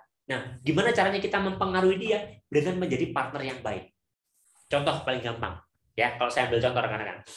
Ini kan kita berbicara tentang leadership 360. Yang di bagian ini adalah tentang bagaimana kita mengelola peers atau rekan kerja kita ya. Bagaimana caranya biar rekan kerja kita itu bisa kita kelola. Gimana caranya biar rekan kerja kita tuh nurut lah kita omongin gitu ya. Gambarnya kayak gini rekan-rekan, saya kasih contoh. Kalau misalkan rekan-rekan berjalan di pinggir jalan kali ya, di pinggir jalan gitu. Terus tiba-tiba ada orang yang nggak dikenal gitu ya. Ada orang nggak dikenal ngatur-ngatur cara jalan teman-teman. Jalannya ke sini dong. Jalannya ke sini dulu. Kita nggak kenal siapa, tiba-tiba kita jalannya juga aman, tapi tiba-tiba ngatur kita. Kamu jalan ke sini ya, kamu jalan ke situ. Tiba-tiba ngatur cara kita jalan. Pertanyaan saya, teman-teman suka nggak suka? Suka atau enggak? Sebel atau enggak? Orang nggak kita kenal, kita lagi jalan, nikmati perjalanan. Kok kemudian ada orang yang ngatur-ngatur gitu. Kemudian dia kok ngatur-ngatur kita gitu. Suka nggak? Saya yakin rekan-rekan pasti nggak suka. Ini orang nggak dikenal, ngatur-ngatur kita dan sebagainya. Itu satu. Nah, tapi bayangkan kalau yang ngatur-ngatur kita itu teman kita, sahabat kita aja gitu. Yang kita tahu pasti kalau dia ngomong tentang kita, pasti itu ada tujuannya. Tiba-tiba bilang, kamu jalannya ke kirian dong, ke kanan dong. Kita ikut atau enggak? Saya bisa pastikan rekan-rekan pasti, ya saya ikut Pak, kan teman saya. Dia sering ngingetin saya. Siapa tahu memang ini butuh diingatkan sehingga ya saya dengerin dia, Pak. Analogi ini adalah ada 2 orang yang sama-sama ngatur kita. Satunya kita nggak suka, satunya kita suka. Yang nggak suka karena kita nggak kenal siapa dia, kita nggak dekat dengan dia. Yang kedua karena dia teman kita bangun hubungan baik dengan dia, ya. Sehingga memang kita akhirnya mau ngikutin. Nah, cara kita memanage peers atau rekan kerja kita pun sama. Kalau kemudian kita misalkan bagian finance, kita ngatur-ngatur bagian operation, padahal kita nggak dekat juga sama yang kita atur-atur, pasti kita nggak akan nyaman. Pasti kita nggak akan nyaman gitu. Pasti kita nggak akan nyaman. Ngapain tiba-tiba ngatur-ngatur dan sebagainya? Karena kita nggak ada hubungan kedekatan dengan dia. Maka dalam kita memanage peer kita, yang perlu dilakukan adalah kita bangun hubungan baik. Caranya bangun hubungan baik gimana? Bantu rekan aja dulu. Karena hukum memberi dan menerima itu berjalan kok. Kalau kita membantu dia pasti akan bantu kita. Ini hubungan timbal balik yang sudah pasti ada gitu ya. Kalau kita bantu dia, ya orang lain akan bantu kita gitu. Kalau kita bantu orang lain akan bantu kita. Itu aja prinsipnya. Sama. Yang perlu kita lakukan adalah biar kita bisa mengelola atau memimpin rekan kerja kita, peers kita adalah bantu rekan kerja kita untuk capai performa terbaik. Kita bantu dia. Nih, kita kasih support nih ya. Terus kemudian dia berhasil gitu dengan dia pasti akan berterima kasih kan. Makasih ya kamu sudah bantuin aku sehingga aku jadi keren sebagai. Coba bayangin, ketika dia sudah berterima kasih, terus kita bilang, boleh minta tolong nggak? Ini itu. Kira-kira dia dengerin nggak? Saya yakin pasti dia akan dengerin. Kenapa? Karena sebelumnya kita sudah berbuat baik ke dia. Kita minta bantuan, dia pasti akan nolong. Maka satu hal yang perlu lakukan, perlu latihkan kalau kita mau mengelola tim kita, biar rekan kerja kita itu nurut adalah bantu aja dia untuk mencapai performa terbaiknya. Yang kedua, kita pelajari dia. Kita pelajari dari rekan kerja kita ini ya. Ini dia apa nih? Plus minusnya, kelebihan kekurangannya apa? Pelajari benar-benar dari rekan kerja kita. Dan kemudian kalau ada hal yang menjadi kelemahan dia dan bisa kita bantu, berikan support yang dibutuhkan. Sehingga akhirnya dia pasti akan malah, ini ya, si A ini bantu aku, udahlah, apa yang dia omongin aku coba dengerin lah. Karena dia banyak bantu aku juga akan bantu dia. Orang pasti akan mau support kita kalau kita support orang lain. Nah, ini prinsip yang perlu dimiliki dalam bagaimana caranya kita menjadi great partner. Masalahnya adalah saat ini ketika kita disuruh bantu teman kita, dia aja nggak mau bantuin, ngapain aku bantuin? Jadi kayak lingkaran setan gitu, nggak ada yang mau mulai bantu. Padahal bantu aja dulu dengan ikhlas. Kalau dia ngerasa terbantu, dia pasti akan mau bantu kita kok. Timbal balik itu pasti ada. Ya, lagi-lagi ini nggak akan saya bahas karena akan kita bahas di sesi-sesi selanjutnya. Nanti mungkin juga dengan Mas Rizky Iskandar di selanjutnya juga akan sempat dibahas juga ini. Bagaimana caranya kita menjadi great partner. Nanti salah satu caranya menggunakan teknik emotional intelligence. Nanti akan dibahas juga. Nah, yang akan saya bahas lebih dikit gitu ya di sesi ini, lebih banyak gitu ya, terkait bagaimana kita memanage atasan kita. Karena lagi-lagi ini yang penting. Memimpin tim, teman-teman cari teorinya di buku sudah banyak banget gitu ya. Jadi sama kayak manajemen konflik ya, Kak Ivan. Iya dong, harus manajemen konflik dong. Di organisasi manapun pasti kita harus punya kemampuan manajemen konflik. Kenapa sih manajemen konflik? Namanya manajemen konflik bukan minimalisir konflik. Karena dalam hubungan antar manusia pasti ada konflik. Nggak mungkin kita nggak ada konflik. Justru kalau nggak ada konflik bahaya. Itu kayak bom waktu yang tiba-tiba bisa tengkar. Gitu. Tapi konflik itu perlu dikelola. Biar sampai dengan dampak yang minim. Jadi konfliknya ada, orang jadi tahu, tapi kita bisa meminimalisir dampak negatifnya. Ya, jadi benar kayak manajemen konflik jadinya. Oke, sekarang kita akan berbicara tentang bagaimana kita menjadi great supporter. Jadi kalau berbicara kita pernah nggak sih rekan-rekan itu ngasih tahu ke atasan gitu ya, kita punya bos lah ya. Bos, ini dong bos ini nih. Terus atasan kita nggak mau dengerin. Ngapain? Nggak usah lah dan sebagainya. Satu. Atau mungkin pernah nggak rekan-rekan, Pak, ini loh Pak, tolong ini dan sebagainya, Pak dan sebagainya. Ngapain? Pernah nggak sih rekan-rekan menyampaikan gagasan kepada atasan? Terus gagasannya nggak diterima, nggak didengerin. Ngasih rekomendasi nggak dengerin. Pernah nggak? Kalau rekan-rekan merasa, iya sih aku pernah sih, aku mau atasan nggak pernah sih. Kalau rekan-rekan pernah ngerasa sulit ngelola atasan, kayaknya rekan-rekan perlu fokus di yang ini. Bagaimana kita managing up. Skill yang kurang berarti managing up. Mungkin rekan-rekan jago untuk ngelola tim, tapi kalau sering konflik dengan atasan, berarti skill managing up-nya perlu ditingkatkan. Berarti skill managing up-nya perlu untuk dikembangkan lagi gitu ya, perlu dikembangkan lagi. Caranya gimana? Yang ada dua hal. Yang pertama adalah dapatkan kepercayaan mereka. Yang kedua, ringankan beban mereka. Udah itu doang. Prinsip untuk manage leader itu dua. Yang pertama, leader itu harus percaya sama kita. Yang kedua, kalau leader kita punya beban, ringankan aja bebannya. Loh Pak, tapi jadi saya yang kerja terus dong Pak. Jangan salah rekan-rekan. Ketika rekan-rekan mencoba untuk meringankan beban leader teman-teman, terus jadi sibuk kerja, ada sisi negatifnya. Negatifnya adalah kita mungkin akan kerja terus. Tapi positifnya, bukankah itu berarti leader kita tergantung sama kita ya? Dan karena leader kita tergantung dengan kita, peluang buat kita mengarahkan dia, memimpin dia itu menjadi makin tinggi sebenarnya. Karena dia tergantung kan, sehingga dia mau mendengarkan kita lebih dalam lagi, karena dia butuh kehadiran kita. Jadi bagi yang sekarang mungkin pernah ngerasa, aduh aku malah bosku ngasih kerja terus, mungkin memang ada sisi di mana kita itu lelah, kita capek. Tapi sisi positifnya adalah kan bagus, berarti dia tergantung dengan kita. Tinggal bagaimana caranya kita memanfaatkan itu untuk kita meningkatkan karir kita kan. Karena dia sudah tergantung dengan kita kan. Kalau nggak ada kita bahaya gitu kan. Gitu. Oke, kita belajar dulu yang pertama ya. Kita bagaimana mendapatkan kepercayaan dari atasan kita. Karena ini penting banget, ini pondasi dasar. Kenapa sih kita perlu mendapatkan kepercayaan dari atasan kita? Karena berdasarkan riset dari Gallup gitu ya. Ya apa ya? 50% dari karyawan di perusahaan gitu ya. Pingin untuk pergi dari karirnya gitu karena atasan dia gitu. Ternyata 50% leader itu ya atau kita gitu ya, itu resign anggota dengan atasan. Jadi nggak bisa memanage atasan. Nah, bagi orang-orang yang sebaliknya ya, bagi orang-orang yang bisa memanage atasan, biasanya karirnya pasti meningkat. Makanya banyak istilah apa penjilat dan sebagainya gitu ya. Ya bukan penjilat, tapi dia tahu teknik strateginya. Dia bisa meliding timnya, dia bisa meliding leadernya. Nah, itu yang kita pelajari dari segi positif. Bukan kita pelajari menjilatnya, tapi kita pelajari bagaimana mendapatkan kepercayaan dari dia. Rumusnya kepercayaan, rekan-rekan, bagi yang belum tahu gitu ya. Rumusnya kepercayaan sebenarnya ada 3. Kredibilitas, reliabilitas, intimasi. Jadi kalau kita mau orang tuh percaya sama kita, yang pertama, kredibilitas kita bagus nggak di mata atasan kita. Yang kedua, kita reliable nggak? Reliable itu apa yang kita sampaikan konsisten nggak? Apa yang kita janjikan itu benar-benar ditepati nggak? Yang ketiga, intimasi. Kita deket nggak secara perasaan dengan leader kita? Hah? Secara perasaan? Gimana maksudnya, Pak? Ya, kedekatan personal itu menjadi penting. Intimasi istilahnya kalau di sini ya. Bagaimana kita dekat dengan leader kita. Loh, Pak, tapi kan profesional di kerja. Loh, masalahnya teman-teman kerja bukan dengan robot. Kerja dengan manusia. Masa membangun hubungan baik, menjaga kedekatan untuk personal antar individu nggak boleh? Ya boleh. Namanya juga manusia. Kita kerja dengan manusia. Perlu untuk bangun intimasi. Contoh misalkan, orang akan percaya dengan kita kalau kredibilitas kita bagus. Kita punya kredibilitas itu apa sih? Kredibilitas itu adalah kemampuan dalam diri kita, kompetensi kita, gitu ya, yang itu menunjukkan kualitas diri kita. Contoh, punya paling gampang gini, teman-teman punya jabatan A misalnya. Nah, teman-teman selain punya jabatan itu, teman-teman punya sertifikasi yang menunjang jabatan itu, sertifikasi A, sertifikasi B, punya sertifikat yang banyak banget.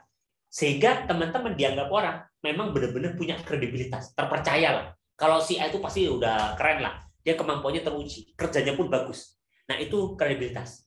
Kalau kerjaan kita bagus, didukung dengan kompetensi dan kemampuan kita, yang itu diakui oleh sekitar kita bagus, itu leader akan mudah untuk ngikutin kita. Bahkan dia akan manut. Itu berdasarkan pengalaman saya secara pribadi ya. Karena dari dulu juga saya terbiasa untuk mempraktekkan ini ketika di organisasi. Ini juga yang kemudian akhirnya saya memutuskan untuk share, karena ini perlu dimiliki. Bukan berarti kita memimpin diri kita itu kita jadi ngatur-ngatur, enggak. Tapi kita jadi bisa bernegosiasi dengan dia, bisa berdiskusi dengan dia. Caranya apa? Bangun kredibilitas. Kita harus punya kemampuan yang leader kita itu nggak punya kemampuan itu. Sehingga dianggapnya kita setara. Meskipun secara jabatan di bawah dia, tapi kita bisa diskusi untuk hal tertentu. Karena kita punya kredibilitas yang mumpuni.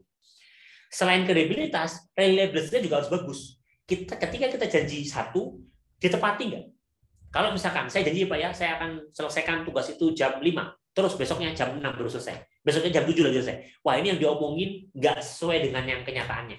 Orang nggak akan percaya. Ya palingan juga molor, palingan dia ngomong juga telat lagi. Reliabilitasnya kurang, rendah. Nah, kredibilitas yang bagus ditambah reliabilitas yang bagus ditambah intimasi itu akan mendukung trust. Orang akhirnya akan trust, leader akan trust. Tapi 3 itu ditambahkan, itu semua akan menjadi rendah kalau self orientation kita tinggi. Makanya di sini Rekan-rekan lihat ada tanda per ya, dibagi. Artinya apa? Kredibilitas kita bagus, apa yang kita omongin sesuai. Kita bisa bangun hubungan yang baik juga, yang intim dengan rekan kita. Tapi self orientation kita nggak bagus. Kita mikirin diri sendiri. Wah, ya sudah. Orientasi kita bikin diri sendirinya gede. Akhirnya dia jadi pembagi kan. Sehingga orang nggak percaya. Ya mana ada orang yang percaya sih kalau orang itu hanya mikirin diri sendiri kan? Gitu. Nah, ini gambarannya ya. Jadi trust, kredibilitas, reliabilitas, intimidasi sama self orientation. Pertanyaan saya sekarang.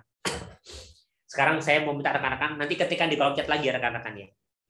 Dalam hal seberapa teman-teman bisa dipercaya? Pertanyaan pertama adalah mana di antara ini yang teman-teman merasa sudah bagus? C-nya K sudah bagus, R-nya sudah bagus, I-nya sudah bagus, atau self orientasinya sudah bagus? Satu.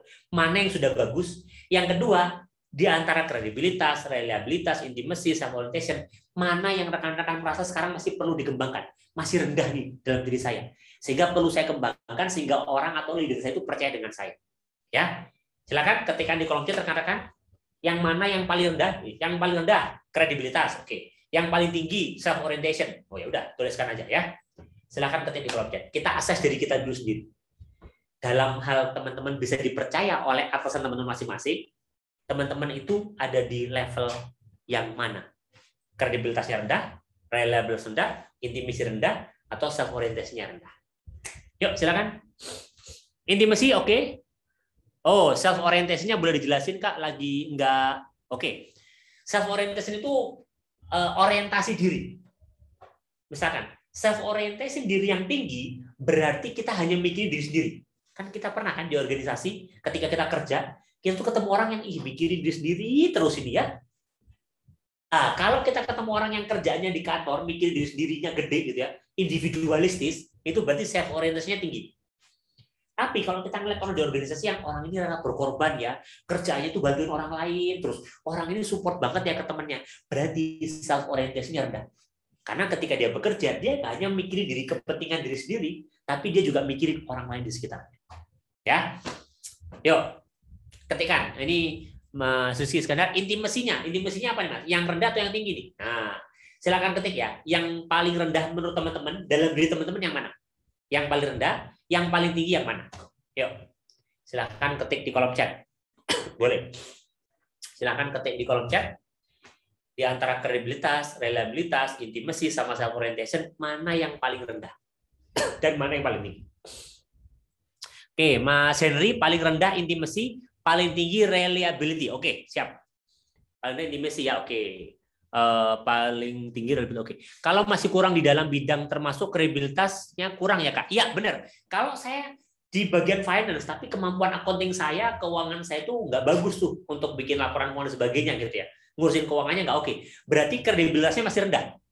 Karena orang lihat, ih lu kerja aja nggak bener gitu loh. Gimana orang mau percaya dengan kita ya? Jadi kredibilitasnya masih rendah. Kredibilitas oke, yang kurang intimasi. Yang deket sama pimpinan itu mereka yang suka traktir. Oke. Karena kita nggak suka traktir, jadi nggak deket sama pimpinan ya, Mas Al Pacino ya. Siap. Oke. Terus paling rendah intimasi rendah, kredibilitas kita masih baru. Oke. Kalau masih baru bekerja, memang pasti kredibilitas rendah. Berarti PR teman-teman meningkatkan kredibilitasnya seperti apa ya? Kredibilitasnya positif, intimasinya yang kurang. Oke. Oh, kebanyakan intimasinya kurang ya. Wah, paling rendah intimasi. Oke. Sip. Thank you rekan-rekan. Yang lainnya boleh ya share lagi ya. Yang paling tinggi mana, yang paling rendah mana? Biar saya juga tahu nih. Nanti kita akan bahas coba dikit lah. Oke, paling rendah intimasi lagi, Mbak Yunita. Paling tinggi reliability ya, Mbak Nikmatul. Paling rendah apa Mbak Nikmatul? Oke, Mbak Taryani tingginya reliability, rendahnya intimasi. Oke. Kredibilitasnya tinggi. Oke, sip. Yang lainnya ditunggu. Kalau saya penerawangan saya rekan-rekan ya, ini mayoritas yang paling rendah, kayaknya kebanyakan intimasi rendah ya. Oke. Nanti kita akan bahas. Intimasinya masih rendah berarti. Oke, intimasi paling rendah, oke. Oke. Paling rendah self orientation, oke. Paling tinggi kredibilitas, oke. Oh, paling rendah self orientation ya. Oke. Berarti self orientation-nya rendah. Tinggi credibility, rendah intimasi. Oke, lagi-lagi kredibilitasnya tinggi, intimasinya rendah. Oke. Oke, yang lainnya masih ditunggu juga. Ini kebanyakan intimasi ya, masih intimasi yang banyak yang rendahnya. It's okay, nggak apa-apa. Oke, sambil rekan-rekan ketik ya, saya mau sambil sedikit berkomentar terkait hal tersebut. Kalau rekan-rekan di sini gitu ya, kalau saya lihat tadi kan kebanyakan intimasinya rendah. Dengan berat hati saya bilang itu wajar. Hah? Maksudnya wajar gimana, Pak? Coba kita lihat. Orang seringkali gitu, kita menganggap orang yang dekat dengan leader atau atasan kita itu adalah orang yang suka menjilat. Pernah nggak sih? Dia dekat terus, dia dikit-dikit terus sama atasan nih. Dia suka menjilat dan sebagainya. Jadi masih banyak yang berpandangan bahwa kalau kita berusaha mendekati atasan kita itu sama dengan menjilat. Nah, yang tanpa kita sadari pandangan itu sih nggak salah gitu ya. Memang bisa jadi iya, tapi tanpa kita sadari itu menjadi penghambat buat diri kita. Kita jadi merasa, wah, aku nggak mau menjilat atasanku. Padahal sebenarnya ya namanya kita sama manusia kan ya minimal harus ngobrol, kemudian bangun hubungan baik gitu ya. Tapi karena kita sudah ada persepsi bahwa kalau saya PDKT dengan atasan itu menjilat, sehingga akhirnya wah saya nggak mau lah, saya nggak mau KKN. Akhirnya kita berpikir bahwa kalau kita deketin atasan itu kita dalam rangka mau KKN. Ini yang akhirnya membuat jadi barrier dalam diri kita. Kita akhirnya bikin barrier dengan atasan kita. Kita akhirnya bikin batasan dengan atasan kita. Karena kita nggak mau dianggap menjilat. Karena kalau dilihat nanti kalau deket-deket, masak makan siang sama atasan jadi kayak menjilat dan sebagainya. Aku nggak mau dianggap seperti itu. Akhirnya tanpa kita sadari, persepsi dalam diri kita membatasi diri kita. Nah ini kita perlu hati-hati rekan-rekan. Ya, hati-hati kenapa? Karena menjalin hubungan baik dengan atasan itu berbeda dengan menjilat atasan. Ya, artinya gini. Namanya kita manusia, hidup satu organisasi, ya wajar dong kita membangun hubungan baik, kita berinteraksi. Dalam rangka apa? Ya dalam rangka harmonisasi aja di sebuah organisasi. Kan kita masuk organisasi kan bukan untuk saling bertengkar kan, tapi saling untuk ngobrol, saling bisa ketemu, saling bisa berinteraksi, saling support. Maka dibutuhkan hubungan baik. Maka yuk mulai sekarang bagi yang merasa, saya intimasinya rendah nih, tadi banyak yang intimasi rendah ya. Yuk mulai sekarang kita ubah diri kita. Ubahnya gimana? Mulai memberanikan diri untuk membangun komunikasi secara rutin dengan atasan kita. Minimal gini. Minimal ketika melaporkan pekerjaan. Kalau misalkan biasanya ngelaporin pekerjaan cuman ya sudah ini Pak ya saya lapor pekerjaan saya enggak. Sekarang setelah laporan pekerjaan teman-teman coba ngobrol. Pak, makanan favorit apa Pak? Hobinya apa Pak? Coba aja gali hal simpel dalam atasan kita yang kira-kira bisa menjadi bahan obrolan. Atau kalau saya menyebut namanya small talk. Kita bangun aja obrolan-obrolan kecil. Karena pada dasarnya atasan kita tuh memberikan penilaian kepada kita, rekan-rekan. Dan atasan kita tuh menilai, ini kira-kira dia oke nggak ya dengan atasannya. Kalau dia sama atasannya aja menjauh, wah ini nanti kalau saya jadikan leader, bahaya, dia nanti mungkin akan membuat batasan dengan leader yang lainnya. Ini nggak bagus di organisasi. Sehingga akhirnya bisa jadi, barrier yang kita ciptakan membuat karir kita mentok. Ini yang seringkali juga banyak dirasakan. Ya, jadi mulai sekarang yuk kita rubah diri kita tingkatkan kedekatan kita dengan atasan kita. Caranya gimana? Nah, saya mau menjelas rekan-rekan, ya. Saya mau menjelas rekan-rekan untuk kita. Nah, oke, gimana caranya kita bisa mulai bangun trust dalam komunikasi dengan leader teman-teman saat ini? Nah, saya mau mengakses rekan-rekan gitu ya, untuk melihat hal ini rekan-rekan. Ini adalah beberapa indikator gitu ya, indikator dalam diri kita. Indikator dalam diri kita saat ini gitu ya. Yang menunjukkan bahwa kita adalah orang yang bisa dipercaya dan bisa diandalkan oleh kita. Makanya kalau kita lihat ada beberapa kemampuan di sini rekan-rekan. Kalau rekan-rekan lihat ya ini ada beberapa kemampuan yang perlu ada gitu ya. Yang pertama kemampuan mengambil keputusan, karena ternyata berdasarkan riset kemampuan mengambil keputusan itu sangat penting. Ya, dan itu ternyata dinilai oleh atasan kita. Ini si dia ini bisa nggak ngambil keputusan? Si dia ini oke nggak dalam ngambil keputusan? Nah, kalau itu bisa dilakukan, maka kemampuan managing up atau kita memanage leader kita itu akan meningkat. Ya. Jadi yang pertama adalah kemampuan dalam hal mengambil keputusan. Yang kedua, kemampuan dalam hal memberikan masukan atau ide. Ternyata ini juga dihargai banget nih rekan-rekan. Kemampuan dalam kita mengambil masukan dan ide. Terus yang ketiga, kemampuan mengorganisir pekerjaan yang diberikan sama atasan kita. Terus yang keempat, kemampuan mengelola waktu di pekerjaan. Yang kelima, kemampuan teknikal di pekerjaan yang dibutuhkan oleh atasan. Dan yang keenam adalah kemampuan komunikasi kepada atasan.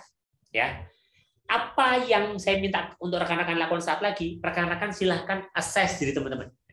Menurut diri teman-teman saat ini, dari skala 1 sampai 5, 1 itu sangat buruk, 5 itu sangat baik. Rekan-rekan ada di skala berapa? Ada di skala berapa? Kemampuan mengambil keputusan ada di skala berapa?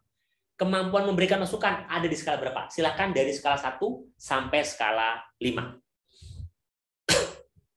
Silakan rekan-rekan tuliskan. Skala 1 sampai skala 5. Menurut teman-teman ada di berapa? Oh, kemampuan mengambil keputusan menurut saya sih saya sudah di 5, Pak. Sudah keren banget. Saya sudah bisa mengambil keputusan secara mandiri di pekerjaan. Berarti 5. Silakan ke 5. Kemampuan memberikan masukan. Menurut saya di angka 4. Tulis 4. Ya. Silakan rekan-rekan assess diri teman-teman. Bikin skala penilaian 1 sampai 5. Ya. Kemampuan mengambil keputusan berapa? Kemampuan memberikan masukan berapa? Mengorganisasi pekerjaan berapa? Teman-teman tuliskan ya. Dan setelah itu ketikkan lagi di kolom chat. Biar saya bisa melihat secara langsung. Biar bisa ngeliat secara langsung. Yuk, silakan rekan-rekan. Silakan ketikkan di kolom chat rekan-rekan. Silakan. Boleh rekan-rekan ketikkan di kolom chat. Skala 1 sampai 5 ya. 5 4 keren ya. Oh, berarti 4-nya kemampuan komunikasi kepada atasan ya. Mas Alpacino rendah ya. Oke. Siap. Terima kasih Mas Alpacino. Yang lainnya? Oke, pengambilan keputusan 4, oke. Memberikan masukan berapa? Oke, sip. Yang lainnya masih ditunggu. Ini menurut Anda sendiri ya. Menurut Anda sendiri skala penilaiannya di skala berapa? Ini Mas Alpacino 5554. Oke. 45554. Oke. Mas Ignatius, Mas Alfian 44555. Oke. Mas Ignatius 3333. Oke. Yuk, kita akses diri kita sendiri ya, nggak apa-apa. Silakan akses saya, nilai aja. Saat ini saya itu 444. Saat ini saya itu 333. Itu boleh, bebas saja. Ya. Yuk, berapa lagi? 3, 3, 5, 5. Oke, 4 semua. Oke. Oke, sip. Jadi semua udah punya masing-masing ya. Ada 4, 3, 3. Oke. Ingat, nggak ada jawaban benar salah. Ini menurut teman-teman. Ya.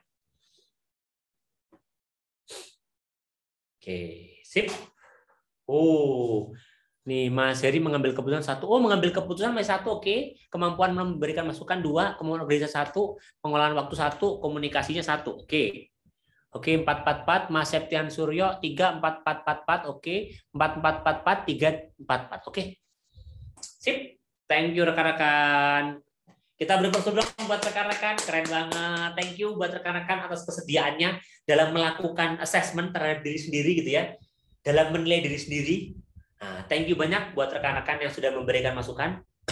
Nah, apakah ini cukup, Pak? Loh, saya cuma menilai diri saya sendiri. Jawaban saya adalah enggak. Terus apa yang akan kita lakukan saat lagi? Nah, saya mencari rekan-rekan. Bagi rekan-rekan yang mau coba gitu ya. Maka saya presentasi luar biasa. Oke. Ya. Saya men-challenge rekan-rekan ya. Ada waktu sekitar 10 menit. Saya berikan waktu kepada rekan waktu 10 menit gitu ya. Challenge aja buat rekan-rekan yang mau silahkan. Apa yang perlu diisi? Setelah rekan-rekan mengakses, menilai diri teman-teman sendiri, sekarang teman-teman saya minta untuk coba minta pendapat ke atasan teman-teman. Ya, minta pendapat ke atasan teman-teman. Minta atasan teman-teman untuk ngasih nilai juga terhadap masing-masing poin ini. Kemampuan mengambil keputusan, kemampuan memberikan masukan, kemampuan mengorganisir pekerjaan diberikan atasan. Silakan rekan-rekan tanyakan kepada atasan. Mau telepon langsung boleh, mau WhatsApp boleh. Pak, mohon izin mengganggukan di hari Minggunya, Pak, saya mau minta izin dong Pak, minta feedback dari Bapak. Ingat ya, minta feedback aja. Biar kita tahu, misalkan gini, kemampuan mengambil keputusan, saya merasanya 5. Saya keren Pak ngambil keputusan. Pertanyaan saya, apakah apa yang rekan-rekan rasakan dan apa yang leader teman-teman rasakan itu sama? Ya, bisa jadi beda. Bisa jadi beda kan? Maka yang perlu kita lakukan adalah kita melihat apa yang diri kita lihat tentang diri kita dengan apa yang atasan kita lihat tentang diri kita. Ini perlu disinkronkan. Maka rekan-rekan perlu minta masukan dari leader. Karena ini yang perlu dibicarakan. Kalau kemudian dibilang bagaimana membangun trust, kredibilitas, dan sebagainya. Salah satunya lewat ini rekan-rekan. Rekan-rekan membangun komunikasi dengan atasan. Tanyakan, Pak, menurut Bapak kemampuan saya memberikan masukan berapa, Pak? 1 itu saya sangat jelek, 5 sangat baik. Kemampuan mengorganisir pekerjaan yang Bapak kasih berapa, Pak, saya, Pak? 1 sangat jelek, 5 sangat baik. Saya encourage teman-teman, saya sarankan buat teman-teman, yuk sekarang WhatsApp atasannya masing-masing. Atau kalau mau telepon, saya kasih waktu 10 menit telepon atasannya masing-masing. Teman-teman minta feedback, tanyakan masukan, valid, uji teman-teman, benar-benar valid nggak penilaian teman-teman ini? Kalau ternyata hasil dari pendapat atasan, oh kemampuan mengorganisir pekerjaan yang diberikan sama atasan, saya merasa saya ada 4, skala 4. Ternyata setelah tanya ke leader, skalanya juga 4. Oh berarti real, bener. Berarti apa yang saya rasakan sama dengan apa yang dirasakan sama leader saya. Kalau ini banyak terjadi, berarti rekan-rekan sudah selangkah lebih dekat untuk memimpin atasan. Karena, loh, kemampuan memberikan masukan oke, menurut atasan kita. Kita bisa ngambil keputusan. Kita dianggap bisa mengorganisir pekerjaan. Kira-kira kalau atasan kita minta masukan, kita ngasih masukan ke atasan kita, didengerin nggak? Wong kita menurut atasan kita bagus-bagus semua. Kita bisa ngelola waktu, kemampuan teknikalnya bagus, ngambil keputusan sudah bagus. Pasti pengalaman kami dan dari riset yang pernah kami jalankan, kalau kemampuan ngambil keputusannya bagus, memberikan idenya bagus, mengelola waktunya bagus, biasanya leader itu akan dengan sukarela mendelegasikan pekerjaan. Leader akan melibatkan kita dalam banyak keputusan untuk meminta pandangan kita. Tapi memang caranya adalah kita perlu tahu dulu nih penilaian atasan kita seperti apa. Yuk, silakan saya endorse teman-teman 10 menit kalau butuh waktu. Silakan rekan-rekan tuliskan skala penilaian menurut leader atau atasan teman-teman.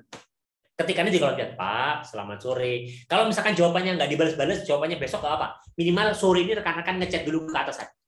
Dan tiba-tiba atasan heran gitu, loh, kok tiba-tiba dia minta feedback, itu baik banget. Dalam rangka apa rekan-rekan minta feedback? Jawab aja. Kalau misalkan ditanya dalam rangka apa kamu minta feedback, jawab aja. Dalam rangka perbaikan diri saya, Pak. Oh, kalau leaders kita ngelihat, pasti dia akan, wih keren ya. Timku ini mau bertumbuh loh ya. Gitu. Yuk, silakan.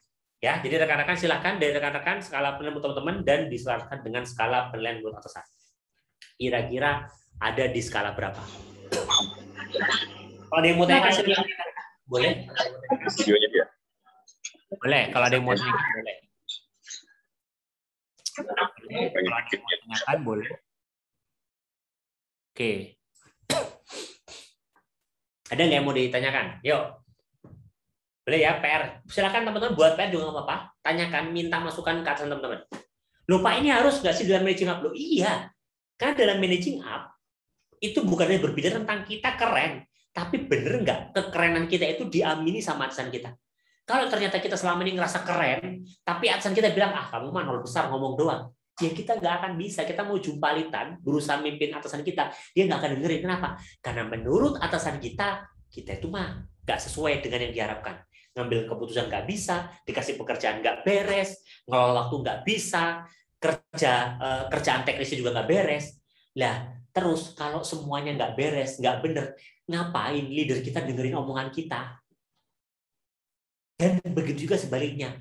Kalau kemampuan teknikal kita bagus, kita itu berprestasi di pekerjaan kita, ngelola waktunya keren, dikasih kerjaan sama atasan beres, ngambil keputusan bisa, terus komunikasinya bagus. Kira-kira kalau kita ngasih masukan, kita ngasih rekomendasi ke atasan kita dengerin nggak?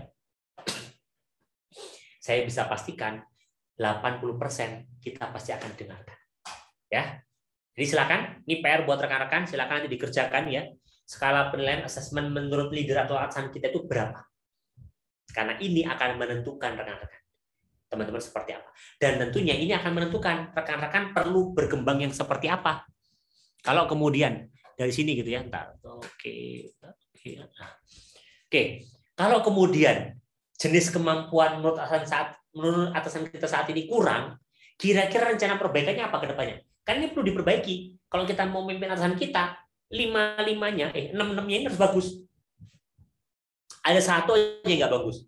Kita bisa ambil keputusan, bisa ngerasain pekerjaan, tapi komunikasi kita nggak bagus. Leader malas juga. Komunikasi kita bagus, tapi kita dikasih kerjaan nggak selesai, nggak beres. Leader kita nggak akan mau dengerin kita. Maka setelah kemudian dari atasan kita nanti ngasih feedback, ngasih masukan, tugas rekan-rekan adalah perbaikannya. Kedepannya rekan-rekan akan melakukan apa? Berdasarkan kemampuan mengambil keputusan, kemampuan memberikan masukan, dan yang lain. Sampai sini ada yang mau ditanyakan nggak rekan-rekan? Karena ini menjadi akhir dari sesi kita sore hari. Ya, ada yang mau tanyakan atau ada yang ingin diskusikan, silakan. Karena ini menjadi PR rekan-rekan, silakan rekan-rekan coba minta masukan. Atau besok hari Senin ya, langsung hari Senin ketemu atasan pas di kantor, tanya atasan, Pak, dari segi kemampuan ambil keputusan saya bagus nggak Pak? Ah, kamu mah 1 aja atau 2. Nggak apa-apa, walaupun menurut atasan kita jelek, itu kan valid menurut dia. Ya kita terima. Ya kita ya sudah terima aja 2. Tinggal kita bilang, oke Pak, kalau gitu menurut Bapak, apa masukan dari Bapak sehingga kemampuan pengambilan keputusan saya meningkat. Kalau ini semua sudah keren, ambil keputusan keren semua, ya atasan kita pasti akan diberi. Ada yang mau tanyakan? Nggak ada? Oke, ini salah satu artikel gitu ya, yang saya kutip gitu ya. Kalau kita mau memobilisasi atasan kita, sebenarnya tipsnya simpel gitu. Jadi fokus pada isu-isu strategik. Jangan hanya fokus pada isu remeh-temeh gitu. Tapi fokus pada isu yang itu align dengan bisnis. Karena atasan kita tuh kadang dia disibukkan dengan strategi bisnis. Kalau kita hanya fokus pada administratif, nggak nyambung dengan apa yang jadi fokus leader kita. Kita perlu ngobrol dengan leader kita di bahasa yang sama untuk kita bisa memimpin dia. Nah, itu kenapa kita perlu menaikkan fokus kita dari yang awalnya fokus administratif, kita fokus ke level strategis. Itu rekan-rekan. Itu tips buat rekan-rekan. Dan kalau kemudian terus cara suksesnya gimana Pak? Biar saya bisa memimpin atasan saya gitu ya. Ini ada riset gitu ya dari beberapa lembaga menyampaikan yang pertama, inisiatifnya harus tinggi. Kalau rekan-rekan mau manage inisiatif harus tinggi. Makanya tadi saya minta rekan-rekan datang ke atasan, minta masukan. Itu bentuk inisiatif loh. Kita datang ke atasan kita, minta masukan, itu bentuk inisiatif kita. Satu yang kedua, kita harus tahu kebutuhan diri kita apa. Kenapa kita perlu tahu? Biar kita bisa memberikan support yang dibutuhkan. Itu peringkat 2. Nah, dan begitu seterusnya sampai ke bawahnya ini. Banyak yang perlu dikembangkan. Kalau disimpulkan, ada 3 hal. Tadi ya, inisiatif dan proaktif. Terus yang kedua, bersikap solutif. Kalau kita bisa menyelesaikan masalah diri kita, terus nih, misalkan hari ini kita menyelesaikan masalah diri kita, besok kita menyelesaikan masalah atasan kita, besoknya kita selesaikan lagi. Lama-kelamaan atasan kita kan lihat, ih keren banget ya anak ini ya, boleh dong kapan-kapan kalau aku ada masukan, ada problem, minta dia masukan dia. Nah, kalau itu sudah terjadi, leader kita minta masukan ke kita terus-menerus, maka secara nggak langsung itu kita sudah memimpin atasan kita memimpin diri kita. Ya. Dan yang terakhir adalah pahami sudut pandang dan cara kerja pemimpin kita. Mungkin itu rekan-rekan yang bisa saya bagikan pada kesempatan kali ini. Thank you banyak buat rekan-rekan yang sudah hadir. Tapi jangan live dulu gitu ya. Nah, nanti kita akan bagikan file materi, kita akan kirimkan, sertifikat kita akan kirimkan, syaratnya 1 rekan-rekan. Silakan rekan-rekan isi ya form feedback-nya ya. Silakan Mas Aziz Bitly feedback-nya bisa ditaruh di kolom chat. Rekan-rekan silakan berikan masukan kepada rekan-rekan gitu ya terkait sesi hari ini. Moga-moga bermanfaat buat rekan-rekan. Dan jangan lupa PR-nya ya. Kalau rekan-rekan tadi mau memimpin tim, yuk mulai sekarang perbaiki komunikasi dengan atasan kita. Salah satu caranya adalah minta feedback yang tadi itu ya. Yang ini tadi minta feedback, kita assess. Menurut leader kita ada di skala berapa sih? Nah, kalau ini kita sudah oke, kita bisa tuh nanti memimpin atasan kita. Kalau ininya masih belum oke, apa perbaikan yang perlu kita lakukan sehingga kita makin oke. Nah, linknya sudah ada di kolom chat rekan-rekan. Silakan rekan-rekan isi form feedback gitu ya. Nanti rekan-rekan akan kita kirimkan. Karena yang kita kirimkan sertifikat dan materi hanya yang mengisi form feedback saja. Yang nggak mengisi, ya nggak akan kita kirimkan gitu ya. Makanya nanti di form feedback itu akan ada email juga. Dan sembari rekan-rekan mengisi form feedback gitu ya, yang itu bermanfaat untuk nanti perbaikan program ini ke depannya, saya mau menyampaikan sedikit rekan-rekan bahwa sesi kita ini berjalan rutin setiap minggunya gitu ya, mulai tanggal 24 Oktober, sekarang tanggal 31 Oktober ya bersama dengan saya, kemarin bersama dengan Mas Rizky Firmansyah. Nanti tanggal 7 November akan ada sesi dari Mbak Irvianti Yura.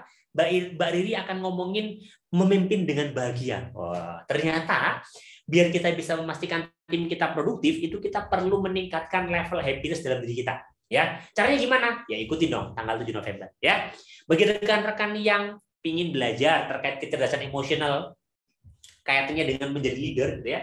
Rekan-rekan bisa ikutin tanggal 14 November bersama dengan Mas Rizky Iskandar. Ya, nanti akan dibahas gimana sih caranya saya itu bisa punya kecerdasan emosional yang konon katanya itu berkontribusi terhadap kesuksesan individu di organisasi. Dan terakhir, rekan-rekan ada kalau bagi yang sudah punya tim dan ingin belajar gimana memanage performa kerja tim, nanti akan ada juga dari Mas Muhammad Fadli tanggal 21 November akan ada materi tentang 3 langkah mudah mengelola performa kerja tim. Gimana sih caranya biar pekerja tim saya itu saya bisa kelola, saya bisa kontrol, saya bisa tingkatkan lagi. Nah, ini ada nanti akan dibahas di sesinya Mas Muhammad Fadli tanggal 21 November. Jadi setiap minggu kita akan ada sharing. Bagi rekan-rekan yang ingin dapat informasi, takut lupa informasinya, rekan-rekan bisa follow Instagram @jadi.pemimpin, gitu ya. Atau bisa juga akses di platform kami www.jadipemimpin.com. Dan rekan-rekan bisa akses beberapa video e-course ya. Nanti kedepannya akan makin banyak video-video e-course terutama dari para asosiat kami ya, yang tentunya akan siap mensupport dan membagikan pengalamannya terhadap rekan-rekan semua. Kalau sudah mengisi form feedback, silakan ketik di kolom chat, katakan sudah ya rekan-rekan ya, biar saya tahu nih rekan-rekan mana saja yang sudah, mana yang belum, masih perlu waktu ya. Jadi bagi rekan-rekan yang ingin belajar meningkatkan kapasitas kepemimpinannya, silakan dicatat tanggalnya ya, atau pantengin aja Instagram @jadipemimpin ya, karena kita akan sampaikan informasi-informasi pelatihan kami selanjutnya. Sudah, terima kasih Mas Reinhard, Mas Henry, Mas Faisal, Mas Alpacino. Thank you banyak. Yang lainnya masih ditunggu? Ya, yang lainnya masih ditunggu. Oke, yang sudah silakan ketik di kolom chat sudah. Ya. Nanti kita akan kirimkan e-sertifikat plus file materinya kita kirimkan ke masing-masing. Oke, sudah, terima kasih. Oke, yang lainnya masih ditunggu. Tadi ada yang minta apa? Link absen ya. Kita nggak ada link absen, yang ada link feedback. Jadi kalau rekan-rekan memberikan feedback, nah, nanti kita akan catat teman-teman hadir, gitu ya. Kalau nggak ngasih feedback ya berarti mungkin kebetulan tidak hadir atau AFK. Kalau istilah online-nya AFK, gitu ya. Nah, boleh silakan. Sudah. Thank you banyak. Keren banget. Sip. Thank you banyak buat rekan-rekan yang sudah hadir dan juga sudah memberikan feedback ya. Thank you banyak buat rekan-rekan. Sudah. Oke, terima kasih banyak rekan-rekan. Kita beri aplaus dong buat rekan-rekan semua di sini. Thank you banyak buat rekan-rekan yang sudah hadir. Senang banget nih bisa berbagi kepada rekan-rekan dan saya bisa merasakan banget antusiasme pembelajaran rekan-rekan semua. Dari tadi kita mulai untuk memilih value, kemudian kita bikin vision gitu ya. Kemudian kita tadi juga sudah melakukan assessment diri ya. Assessment diri. Yang PR adalah jangan lupa rekan-rekan assessment ke atasan ya. Jadi bagi rekan-rekan yang ingin assess coba dong, kalau kita penasaran gitu ya, kira-kira menurut atasan kita tuh seperti apa sih? Yuk silakan dikerjakan PR-nya. Coba tiba-tiba besok ketemu atasan pas meeting tanya, Pak, menurut Bapak terkait ini, poin ini saya gimana Pak? Poin ini skala berapa? Ini akan menjadi inputan yang berharga buat diri kita dan tentunya akan meningkatkan kapasitas kita sebagai seorang pemimpin. Karena kita tahu mana yang kurang dari dalam diri kita. Jadi bagi rekan-rekan yang sudah mengisi feedback dan sudah hadir sampai akhir sesi, thank you banyak rekan-rekan. Senang banget bisa berbagi pada rekan-rekan semua. Moga-moga bermanfaat. Kita bisa tetap kontak di Instagram @jadipemimpin atau bisa juga follow Instagram saya @ivandana. Kita akan ketemu di lain kesempatan. Thank you banyak rekan-rekan. Wassalamualaikum warahmatullahi wabarakatuh. Dadah. Thank you. Terima kasih, Coach. Terima kasih. Terima kasih, Coach.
Moga-moga sesinya bermanfaat, nambah insight buat rekan-rekan, dan tentunya bisa dipraktekkan di tempat kerja. Dadah.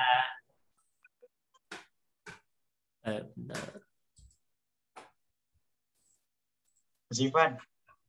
Yuk. Belum foto bareng. Oh iya, lupa. Tapi sampai di foto nggak?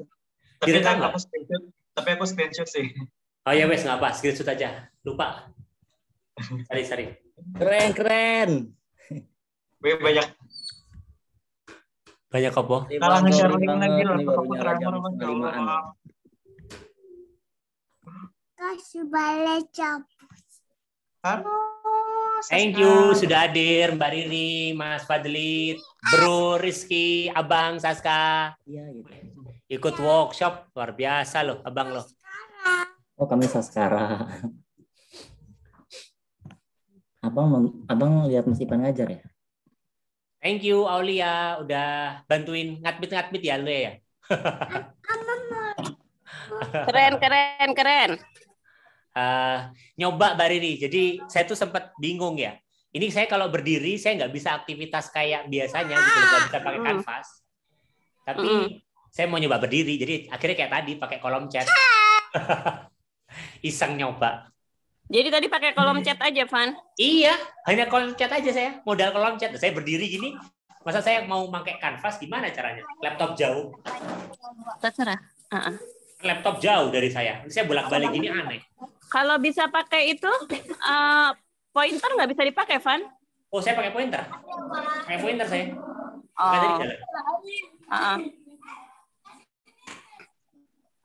Gimana, guys? Ada masukan? Boleh loh ya ngasih feedback. Ini saya sampai lupa foto tadi ya, biarlah nggak apa. Tapi ada screenshot kan, Sis? Ada Mas, aman. Ya, Ini wes. rekaman udah dimatiin belum? Oh iya.